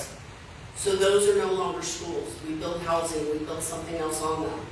When the families come back, enrollment increases, where are those children going to go to school? And today, because we're all planning for the future, what is the responsibility of the City Council to ensure we do have school properties in the future? So first, unfortunately, the Bellevue City Council has no jurisdiction when it comes to the Bellevue School District. However, they are a very important partner. They do give us updates, especially recently given the poor economic health of the Bellevue School District finds itself in.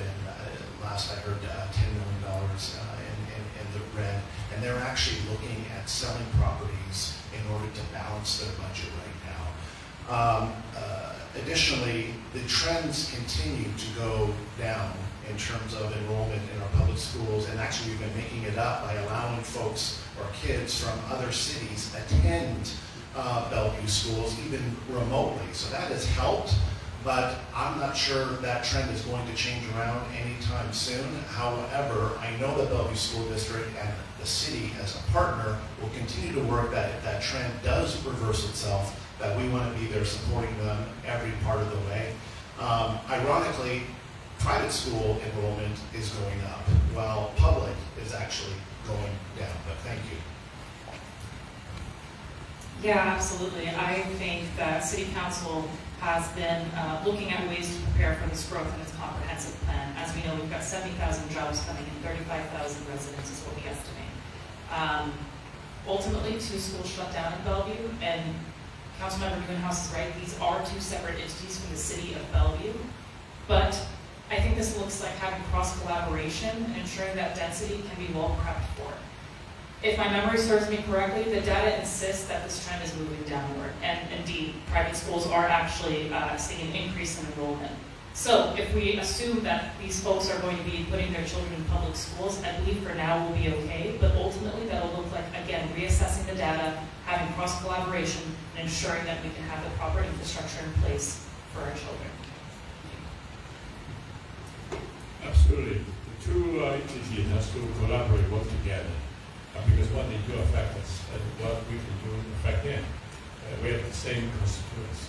The key is that the school may want to close the properties. We have to figure out, what they want to not use it, how to expand it. We cannot just keep building homes when the students, are going to be here. And then that impact the infrastructure we don't have. So we can be sure that what decision they make, that we have a say. We have the coordination and communication, see whether it's appropriate, whether we need it for, how to impact our community, what infrastructure are necessary. All these are part of consideration of planning. So if we do it right, we can talk together.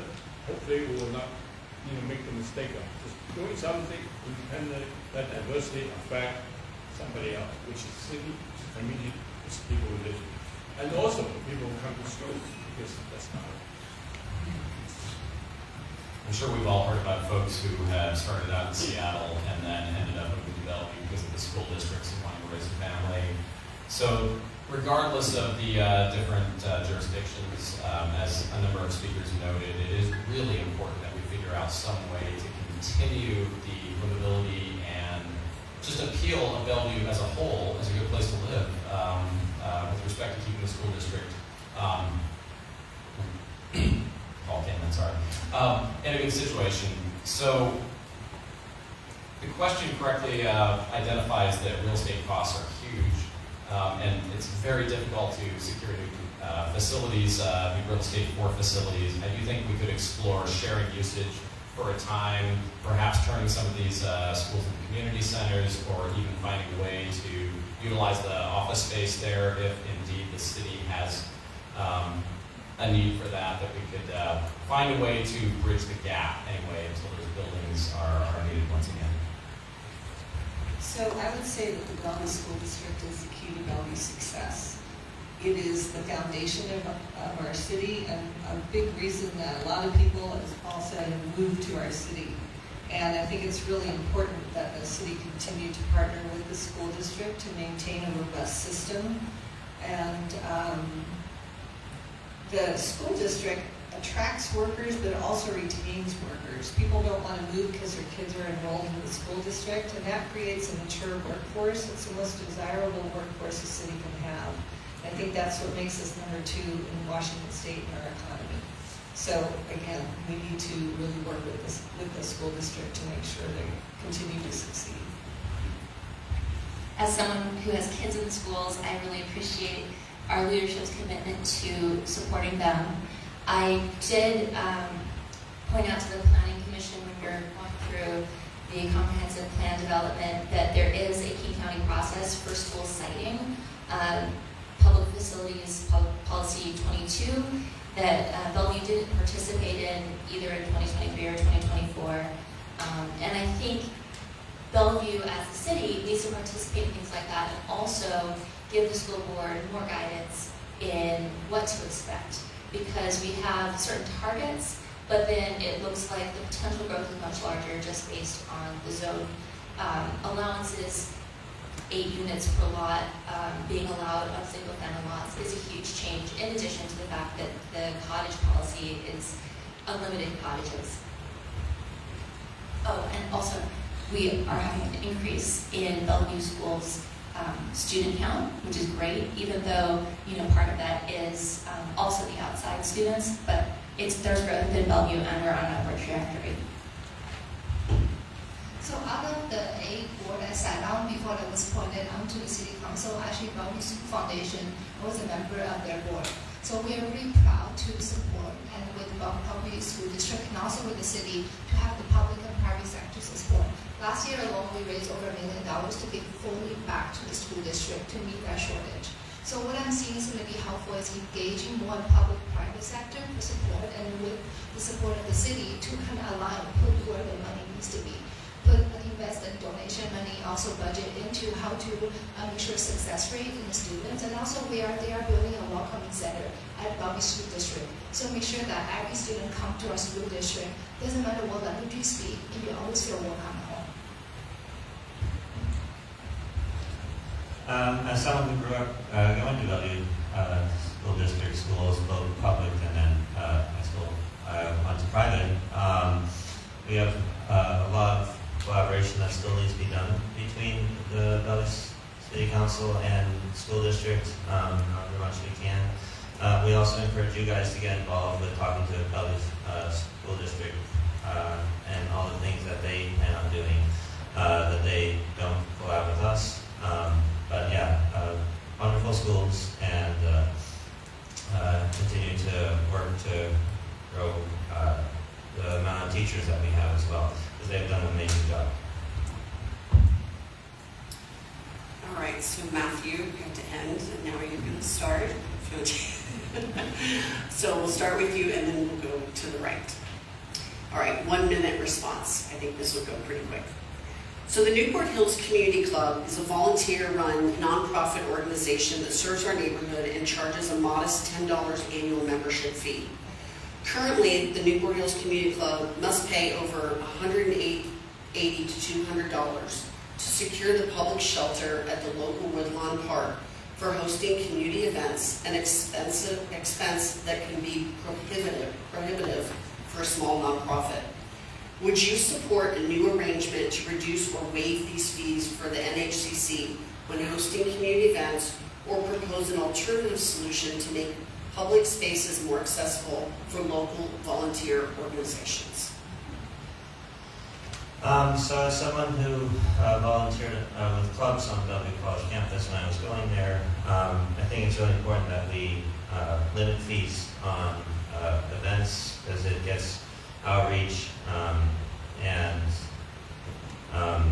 so alternative ways of finding funds to keep these places going, I think, is a necessary step.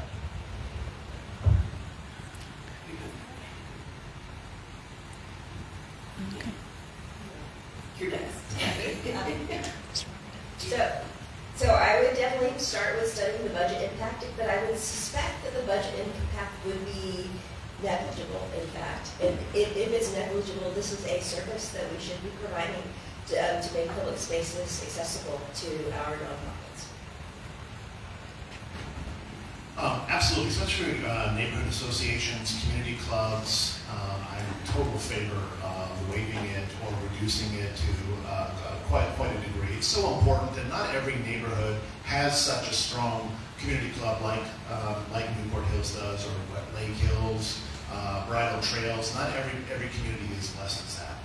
But there are some events, like for example, the Northwest Ukrainian Festival. That is a big festival, that's a regional festival, and as much as we're all very supportive as a council to having these amazing cross-cultural, multicultural events in our city, is something that we actively promote. It's part of what makes Bellevue so special. It's also great for our tourism dollars as well. They've got increasingly expensive. Everybody wants to be the downtown park. They need security. They need first responders. They need permits. It's a big impact to the city.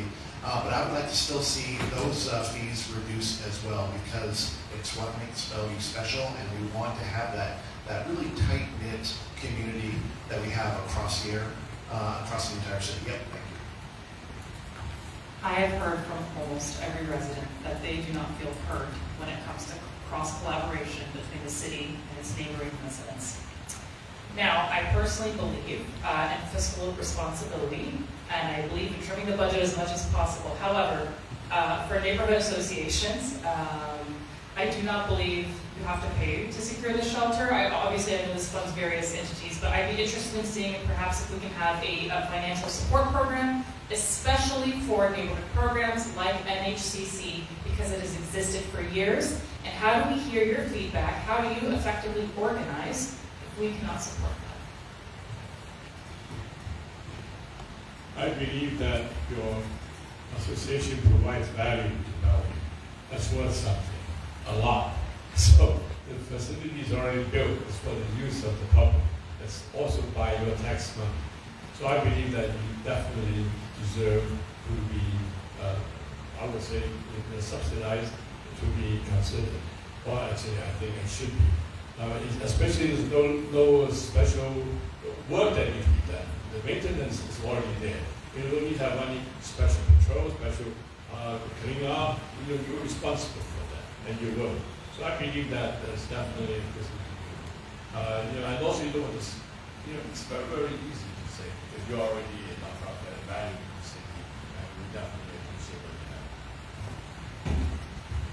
When we planned Newport Hills Woodlawn Park, the Parks Board and I were very clear that a key usage of this place was going to be community events held by the club or other nonprofits in the area. And so when there was some concern a couple weeks ago that perhaps the Parks Board, or rather the Parks Department, was going to complicate a situation with an ongoing event, I was called in, I came down right away and ensured that things went smoothly. I do believe that it is reasonable for some number of events per year to be essentially free or comped by the department. I think that, as has been spoken by a number of other speakers already, a big part of the fabric of a community is going to be its neighborhood associations, and so we should be doing what we can to incentivize them where we can, and I think this is a key area where we can do that. I think local events that are held for locals should be comped to the community that they're held in, as long as there's no damage that the city then has to pay for to repair. But if Newport Hills Community Club, are you a nonprofit? Mm-hmm. Well, then you should get a discount, and we can waive fees. Okay. So I would petition that. Per state of Washington, nonprofit corporation. Yes, the current discount for nonprofits is 30%, but that still ends up being quite expensive because we also have to pay for staff time. And I think really we should have a calendar, a schedule put out by the staff to say, when they have manning to be able to support this. It would be very similar to what the library does. It's not all hours of the day, but you can sign up in advance, and I would give the first opportunity to sign up to the community groups. And after that, I think we've done a great job with our community programming fund and to have cultural events. We need to do something similar for education. So I want the cultural events and the education to be things that the city supports, including with access to space. Also a lot of pressure. So something else I'm really proud of, I'm also a co-chair for King County Open Space Equity Cabinet. So what we do is we work with the park levy every year to give out funding. Last year alone, we have a program, it's called Healthy Community Fund.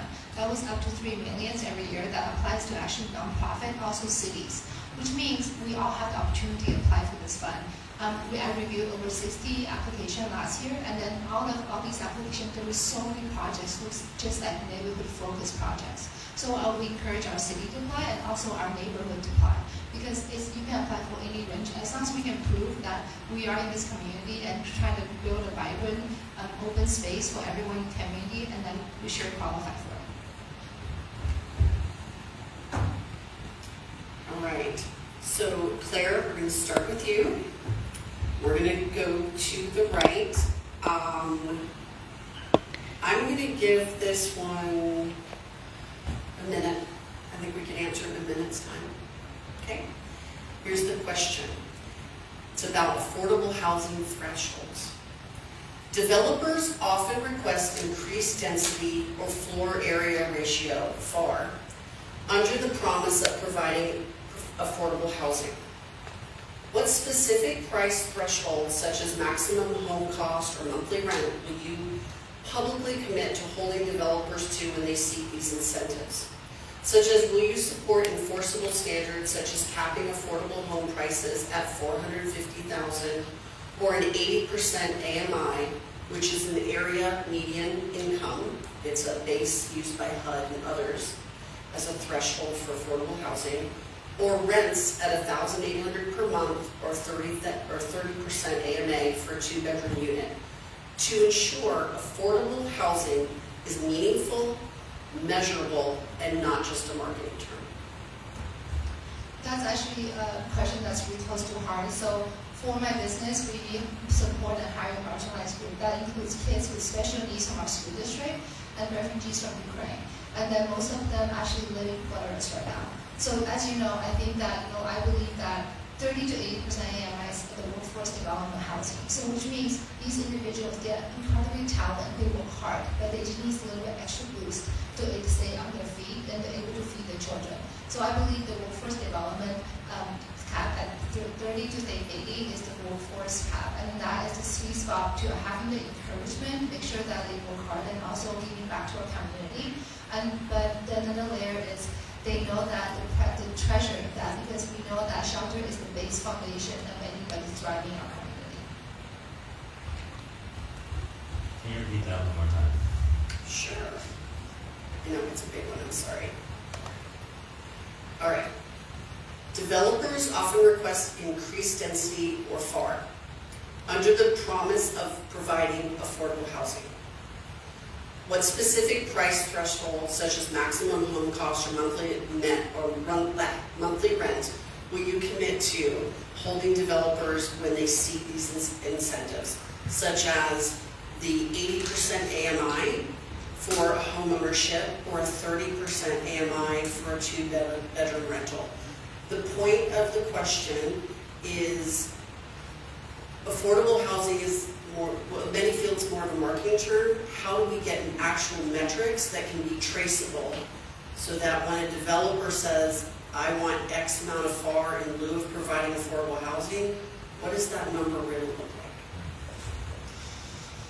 So I think it's important to provide incentive to housing builders to stay here. So we don't want to detract so much from them that they start looking other places. 8% seems like a reasonable stepping stone to provide for affordable housing, and yeah.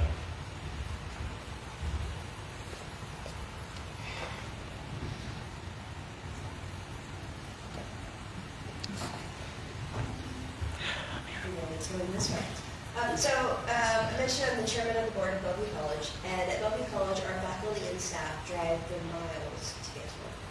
And our students often, while we have a dorm, our students cannot afford to live anywhere near outside of the dorm. So it's really important that we address this issue. And so I think that the thresholds, the $400,000 or 80% AMI for minimums, or 30% for two-bedroom rentals are numbers that we should hold to, and I think we should actually go a little further, but I can commit to those numbers. Well, I think a bit of an untold story in Bellevue is that we've actually been very successful in creating affordable housing in our city. We have actually doubled our affordable housing stock.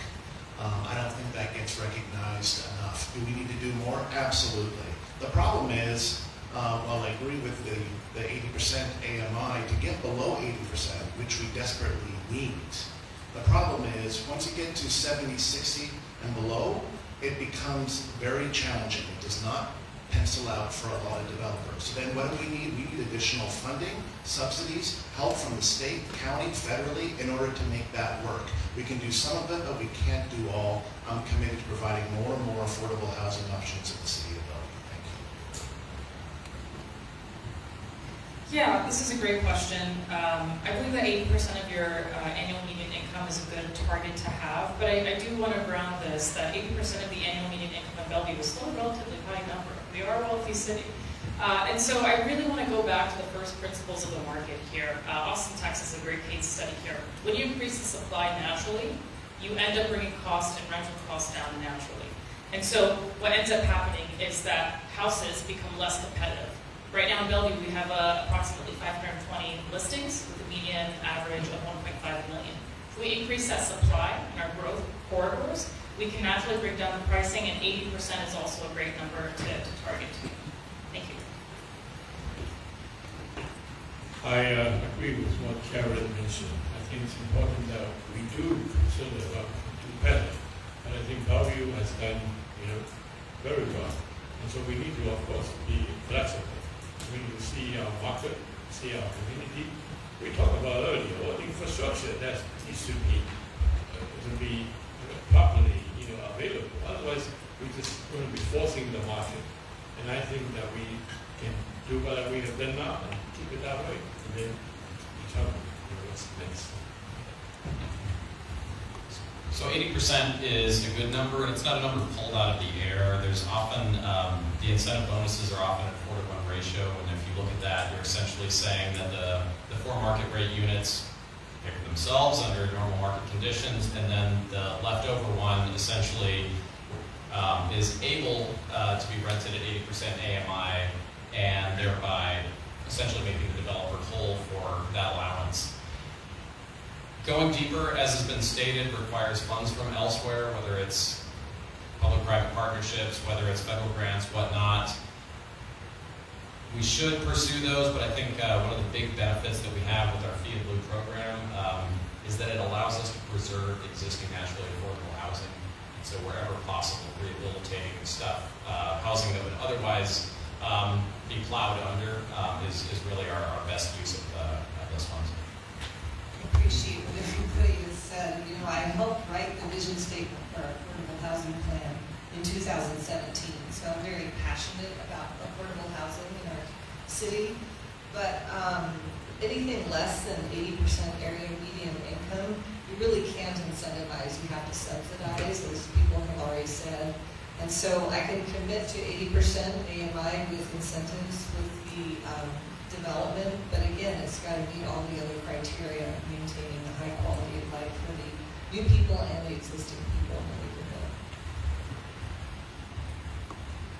I think it's perfectly reasonable for us to give some FAR for affordable housing, but I think the community needs to look at the HOMA process that's happening, that's being discussed by the Planning Commission now, which there may be a public hearing for soon, and think about how much we want to allow building size to increase. For instance, there are some buildings near downtown that just got approval to double the number of units because they are adding, going from, I think, 29 to 80 units of affordable housing. And, you know, it's, you know, still going to add to a significant amount of housing overall. And I think the main thing is that as we add this housing, we need to make sure that we do have occupancy, and that you absolutely require the developer to find someone and lower their price if they have to, so that you are adding to the overall housing supply and helping everyone with affordability. All right. So Nicole, you're going to be the kickoff here. We'll go right. So this question, we're going to do 1 minute, please. The NHCC board members and residents have expressed concerns about transparency and ethics in how city staff has engaged the community for significant quality of life impacting initiatives such as NAP, HOMA, and middle housing. Specifically around discrepancy in relation to outreach and prioritization of feedback from voices outside of Newport Hills and outside of Bellevue into the initiatives which affect the residents of Newport Hills. What policies or oversight mechanisms will you introduce immediately and support to ensure that ethics complaints are handled fairly and that residents feel respected when raising concerns and heard? Thank you for this. I think we can do a better job, and part of this is just critical thinking by City Council.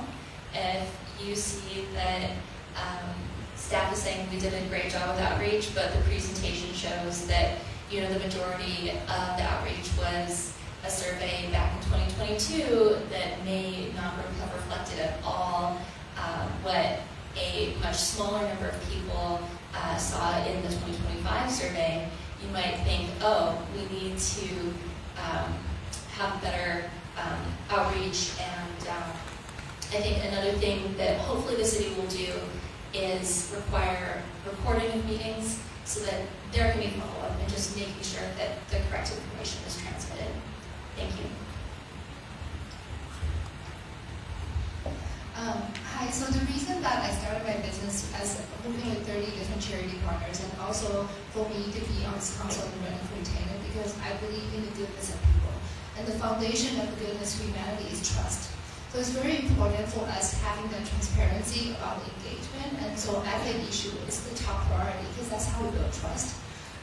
So I would say that the feedback, something that I think that's important is we need to meet the residents where they are, and also have multi-pronged access to either language accessibility, mobility, also I think disability. Yes, I have thought about our residents who may not be able to read because they were blind. So we need to take that extra step to go out to the community, reach every resident, and because the voice really matters. And that's how we build trust, and then the feedback, that's how to keep transparency on the high level as top priority. I think accountability for those whose voices who don't live in the community is really important. We want to value those who live here more, their opinions more than those who live outside of it. I live on 108 down near the library, so how much do I have to say? How much you should, I shouldn't be controlling how much you guys have to say in what happens here. And so, yeah, accountability is the first step. And then, as Claire said, us coming to you, rather than not waiting for you to come to us, is a big step. I consistently hear at the doors that residents feel like they really are being heard. I hear that here in Newport Hills, and I hear that in certain other neighborhoods as well. So I think it's really important to have more outreach by being proactive about what's coming up. Especially what the council is going to consider within the next several months. I think there are several ways to do that by being proactive about what's coming up, but also a more thorough public comment. So specifically regarding that, and at Bellevue College, we don't limit the number of public comments. When we limit the time, we don't limit the number. And I know that the council does. And so we can listen to more residents regarding the public comment. Well, first, if any resident of our community ever feels disrespected or not treated fairly, I want to know about it and take action on it. So first and foremost, I want to say that. Come talk to me. Beyond the fact that outreach, and I've already mentioned that needs to be improved. I've already talked about that. I've been the most outspoken council member on that we need to improve that outreach. And yes, we need to go more toward where residents are. But when people ask me what's one of the biggest differences in the 8 years I've been on this council serving this wonderful community is the influence of outside activists and the influence that other parties are having on Bellevue. They have no skin in the game. They do not live here, but now they want to tell us how to craft policy to meet their concerns, to meet what they want to see Bellevue become. So when you vote this November, think about the council member who's going to push back against outside activists and not let them have an overburden, an overly impact on policy going forward. I listen to you, you're the residents, you're in charge. Leveraging technology can really provide transparency and public records and even accountability. I think the dissemination of outreach should be standardized. I'm hearing that people are not getting listened to. I think this is absolutely heinous. We can leverage something perhaps like the My Bellevue app. You should have a mechanism in place where you can submit complaints and then implement a tracking system so you have transparency on every phase of your complaint, from submission to review to resolution and the next steps. This way there is a public record of you submitting a complaint and then the active steps that were taken afterwards. This is absolutely critical, and we have to bridge that gap between the neighbors and through the city. Thank you. I believe it takes more than technology. It takes real communication. We have to reach out to the communities that are not used to speak to the council, and are used to be heard. And there are groups, organizations that know how to do that. Outsiders, not ourselves. We have to listen to you. We have to reach out. I have initiated a program for Cross-Culture Center. There's so many new cultures, new immigrants in our city. They don't communicate with us. The city doesn't reach them. So we need to have people encouraged to say, we want you to be here. We want to be able to communicate in your language, in your culture, and we're reaching out to you, meeting them, and so that we can actually have them understand, communicate. Then we have accountability, transparency, but to do that, you have to be accessible. Have the people that are your messenger, trusted messenger. To build trust, you have to know people personally. So we've seen this a couple times recently. Hundreds of people showed up to Somerset Elementary because they did not understand until it was very late in the process how big an impact built housing was going to have on their neighborhoods. We saw it with like Bellevue, where apparent collusion between activists and staff were really perverting that process. We saw it even way back with Woodlawn Park, where a significant contingent of folks from outside Bellevue who wanted to use the park as a dog park had outsized influence as well. I think we do need to do a better job of verifying where our feedback is coming from, and the standardization processes that we've heard Councilmember Nieuwenhuis talk about would also be a key factor there. But ultimately, vigilance is always going to be required. There's not a process solution to paying attention, being alert, and ensuring that you're actually working for and fighting for the constituents. So, not everybody's perfect, but for the most part, I have to say we have some of the best staff doing the job in the country. We really attract amazing staff members. Having said that, I think our outreach is flawed. I see it across the board, and we have to improve upon that. I like the idea of local projects having weighted local input. We need to really prioritize the people who are going to live and experience whatever we're putting in your neighborhood. And one thing that I would like to implement is a post-project survey of the community and just see how they feel at the end of it too. All right, so Lynne, you're going to kick off the last question. We're going to do a 1-minute response, please.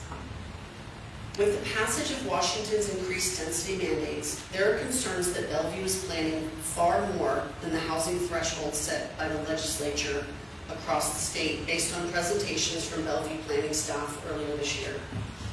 If you are an incumbent, why would staff be pushing for more than the legislative threshold, if you can help us understand? For all other candidates, do you support Bellevue going beyond the requirements in relation to housing density? I didn't vote for a lot of that. I lost out on a lot of those votes. So I was hoping for the bare minimum that we could do so we could think about how to thoughtfully put this in, because to me, it's way rushed. We're doing so much development in our growth areas. Honestly, I don't think we need to do quite so much so fast in our neighborhoods. But I didn't have as much of a choice on that. I know that staff felt that we wouldn't get the housing that we wanted if we just did the bare minimum, so they tweaked things a little bit, but I think at the end of the day, we really need to create more opportunities for people to come and live in Bellevue, create equity, own a home, townhouses, smaller homes to start with, and that's the goal for me.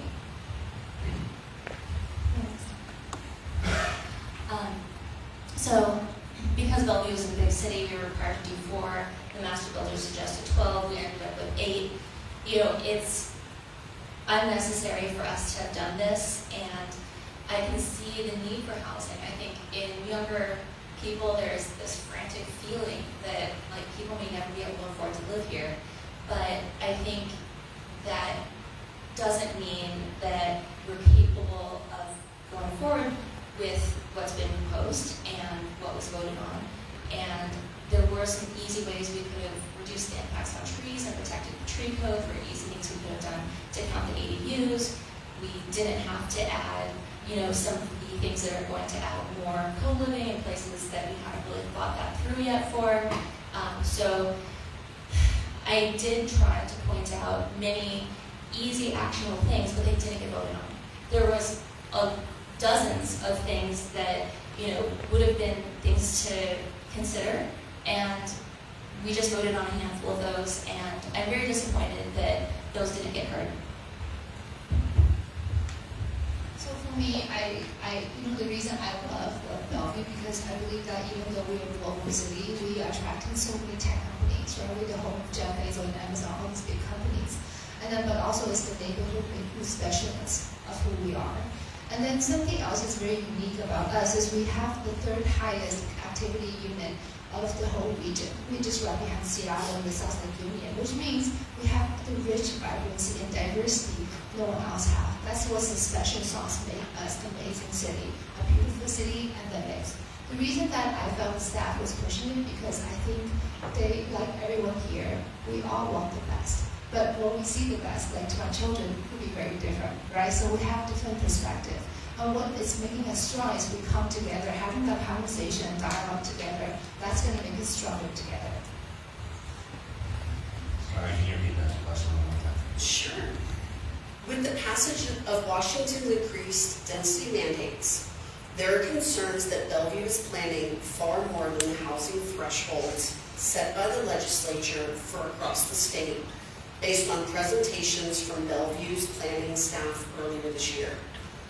Since you are not an incumbent, the question to you is, do you support Bellevue going beyond the requirements in relation to housing density? Yeah, I think, like the mayor said, we need to have the minimum. We have wonderful parks here. I played ultimate frisbee at a lot of them, and yeah, I really want to keep all the trees where they are, because we have one of the most beautiful cities in America, and I want to keep it that way.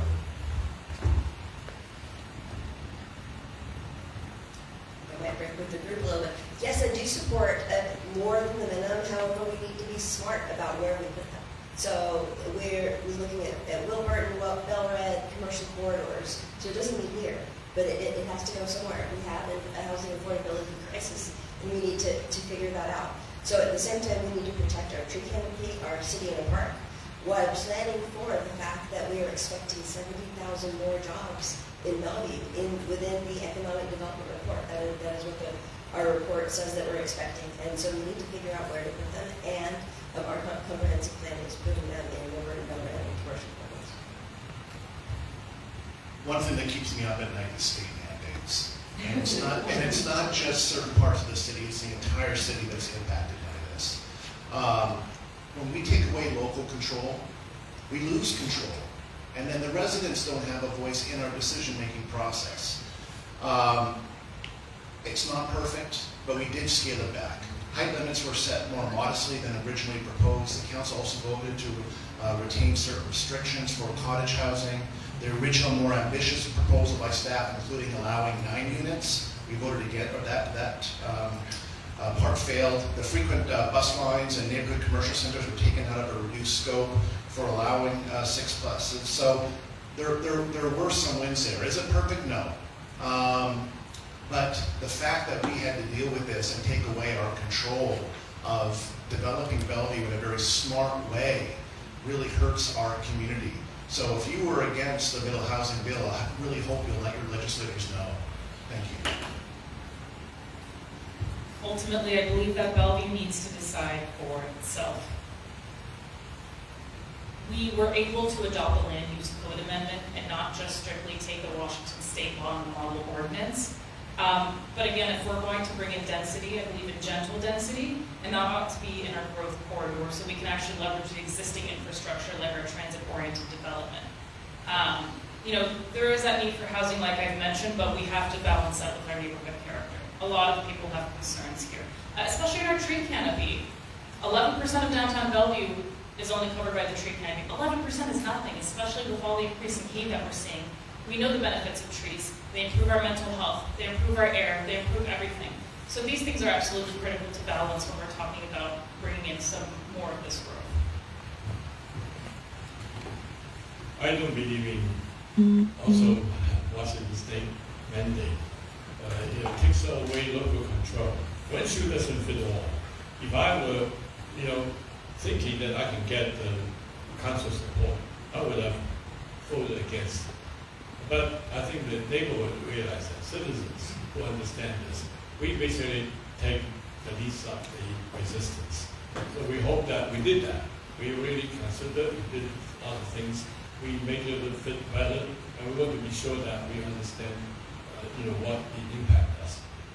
However, I think we need to do more. We need to make sure that we do not just jump. We just have to do it slowly. We understand the council got together. We agree that we need to slowly try a little bit.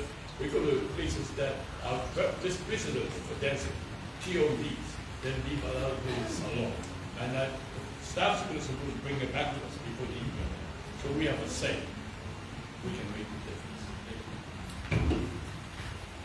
One unique thing I can bring to council is that I sort of stand between the urban growth and the single-family neighborhoods. I like to say yes in my backyard to growth because I live downtown and growth belongs in my backyard. It doesn't necessarily belong in your backyard. And so I do oppose going beyond the state requirements. I think we should be pushing back against this usurpation of local control. One size does not fit all. And I do believe that it was really inappropriate for staff and planning commission and to an extent, a lesser extent, city council to try to smuggle in growth not mandated by the state under the guise of the urgency created by the HB 1110 deadline. Those things should have been separated. Comply with the mandate, then explore further growth. Okay, so we are now at the portion of the evening where we are going to have our closing statements by the candidates. We're just going to take 1 minute for each candidate, so if you could provide a closing. And if you could also fit it in, it would be nice to know what are your top 3 priorities to accomplish or you hope to accomplish or the city council accomplishes by the end of 2026. And if you can provide measurable metrics, that would be great. 1 minute. All in a minute. All in, okay, 1.5 minutes. Wow, Michelle. Well, just what are your top 3 priorities? So, Lynne, would you like to kick off? You're okay. You can take a minute. Don't rush. Well, I'm going to say I look forward to guiding development in future development in your neighborhood, and I hope you will take advantage of the opportunity to meet with me and your fellow council members. It's really important to get your feedback directly to us, so we're not reliant on staff conveying it to us. My top priorities are to have on-site affordable housing. So when in our growth areas, so when we look at Wilburton, when we look at downtown, Bellevue, Eastgate, that we're not having a bunch of developers doing a fee in lieu and building somewhere else. I want to see it on-site where we plan to have it. And we can meet our affordable housing goals by doing that. Also want to have increased public safety, get more funding towards that, and of course more parks and green spaces. I believe Bellevue is a city that's going to be experiencing so many transitions, and clear communication from our leadership in partnership with the other entities in the area are going to be key. We have, the start of service to Seattle on the link. We're expecting that to change things with public safety. We're expecting that to change our bus service maps. Unfortunately, the changes in the bus routing that happened at the beginning of September were very poorly communicated to the neighbors, and we've heard a lot of complaints about how people are trying to adjust to these changes without enough information. Similarly, we need to have more information about what people can expect from middle housing and what is appropriate to see, and break it down into easily understandable terms. This would have been better before it was passed, but it's still an important thing for people to know what is going to be happening near them. And I would also like to make sure that we really make sure with our public process that people are welcomed into that process and have a genuine chance to participate, and that we remember what they said in the last meeting, even if they didn't show up, tonight. So thank you very much. When I was appointed in April by the council, not only I was the first choice, I was also endorsed by every member of the council, which means we truly believe in the power of collaborative leadership. So my goal is to really, through collaborative leadership together, we're going to improve our quality of life as a city. The 3 top priorities I'm focused on is affordability for everyone in the community, and the public safety through smart growth, and also the education of our kids and how to support wraparound services, making sure no child is leaving behind. For my top 3, definitely public safety. We need more policemen, as well as a place to provide for them. Second would be sort of a social thing, more collaborative from the council to our citizens. That's probably number 1 reason why I'm running, because I want to get to know these guys more, as well as get to know more of what you guys want. And then third, we have some of the most wonderful parks in America, I would say, and I want to make sure they stay that way. So for my top three, I would say affordability, protecting neighborhood livability, and workforce training. Really enjoyed raising 3 kids in Bellevue over 17 years, and also running 2 small businesses at the time. And then more recently, when the governor appointed me to Bellevue College Board of Trustees, that's when I saw really clearly that faculty and staff at Bellevue College, as well as our own young adult children, workers, teachers, and first responders, cannot afford to live here anymore. And so the city is rapidly trying to catch up while figuring out at the same time traffic in our neighborhoods and not blocking the beautiful views that many of us have. So while our city has this crisis that has been developing over many years, I know that we can fix it. We can fix it with leaders who work at scale, who deliver results, and who plan ahead. And that means housing that protects our green spaces and views, infrastructure that moves people safely, reduces traffic, and innovation that creates jobs and opportunity. And at the same time, this is something that we all haven't addressed, but it's true, is that our federal government is at the same time threatening to cut funding when we need it the most. Is that to cut funding as well as tax breaks for environmental sustainability in our local housing and buildings. So we need to make sure that our local government steps up as our federal government is stepping back. And we need leaders who know how to do that. And so I've worked in the federal government for many years. I've worked with nonprofits, labor, U.S. Congress, our own state legislature, as well as negotiating with investors. It's really important, and I know how to bring resources in our community, and I know how to innovate. Thank you. Well, thank you, Newport Hills. Thank you all for being part of this important conversation tonight. Now more than ever, we need experienced, proven leadership with a clear focus on Bellevue's priorities. Your priorities, not the agendas of outside interests or partisan politics. Bellevue thrives when we balance growth with common sense, protect the character of our neighborhoods while expanding housing options and ensuring safety, affordability, and most importantly, opportunity for all. That's been my focus on the Bellevue City Council and will remain my commitment if re-elected. I'm proud to be endorsed by a broad coalition of trusted organizations, neighborhood leaders, and public officials from across the state. From labor unions and first responders to industry associations and community groups. They know my record. They know what I'm about. They know I deliver results for this community. And they know I'll keep fighting for Bellevue that works for everyone.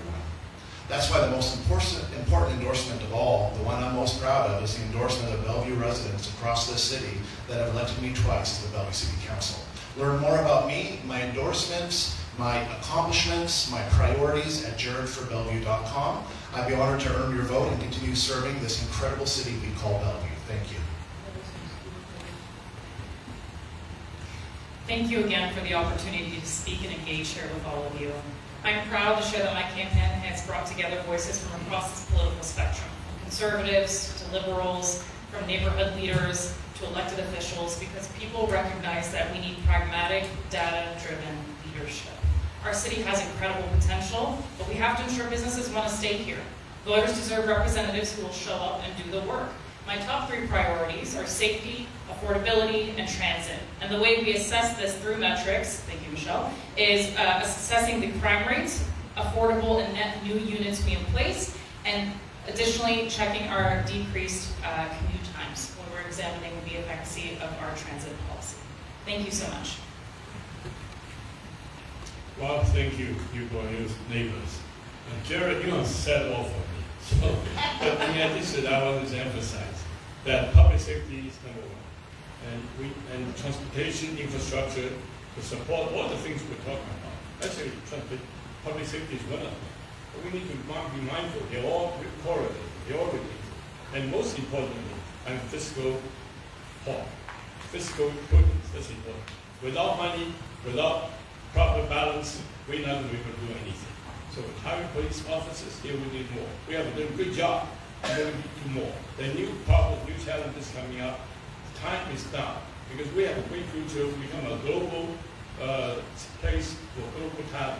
So we have great companies here, Amazon, they're a great partner. We don't want to lose them because of the bad policies. We don't want to, kill the golden goose, important, by making wrong decisions, by making short-sighted decisions.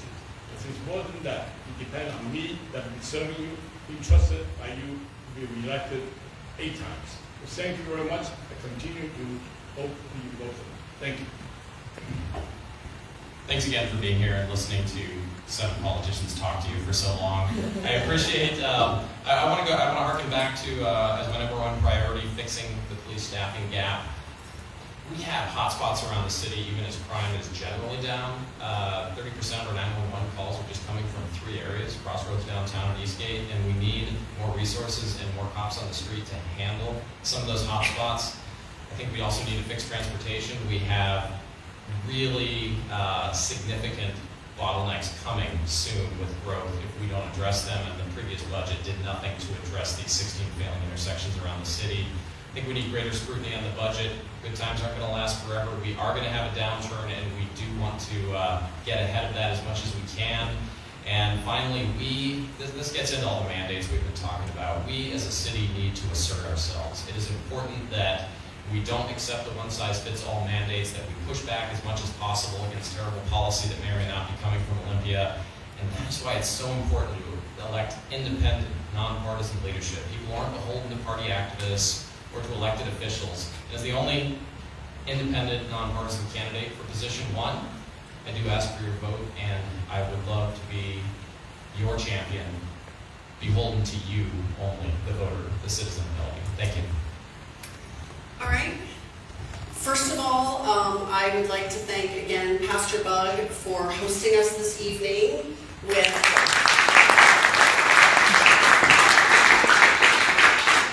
such a nice setup, visuals, audio, and everything. So thank you again for opening your home here to us. Second, I'd like to thank all the candidates for coming this evening. This is not easy work. And I applaud each one of you for stepping up and doing your part to try to make a difference and try to make your community better. It's very much appreciated, and a lot of people, I don't think, realize how hard it is being a candidate. So I applaud every one of you for taking the time away from your family.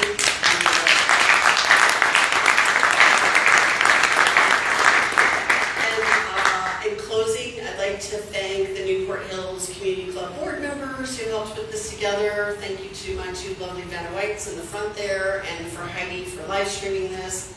And thank you, Shannon, for coming to put everything together today, and Fran and everyone. So thank you. And thank you to the Newport Hills community members that came. Engagement is key, like I said. It's very important, I personally believe, to meet candidates in person, to listen to different answers versus maybe going to a website. So I hope this opportunity was good for you, that you learned a little bit, and maybe you even got curious to maybe dig a little deeper on maybe some of the candidates before the upcoming election on November 4th this year. So thank you again, everyone. And with that, we will include our Newport Hills Candidate Forum for 2025. Thank you.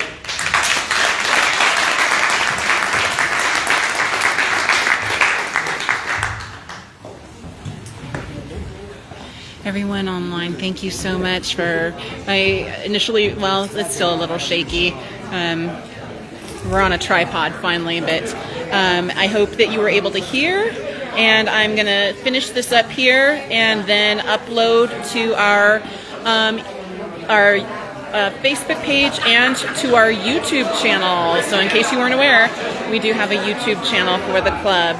So thank you again. I hope that we will see you. We've got a general membership meeting that's coming up in October. I don't remember the date off the top of my head. I apologize. But door hangers will be coming out soon, around the end of September, first week of October, and that information will be on there. And I hope you will stay involved in the HOMA process, housing opportunities in mixed-use areas. So take care, and we'll see you all later. Bye-bye now.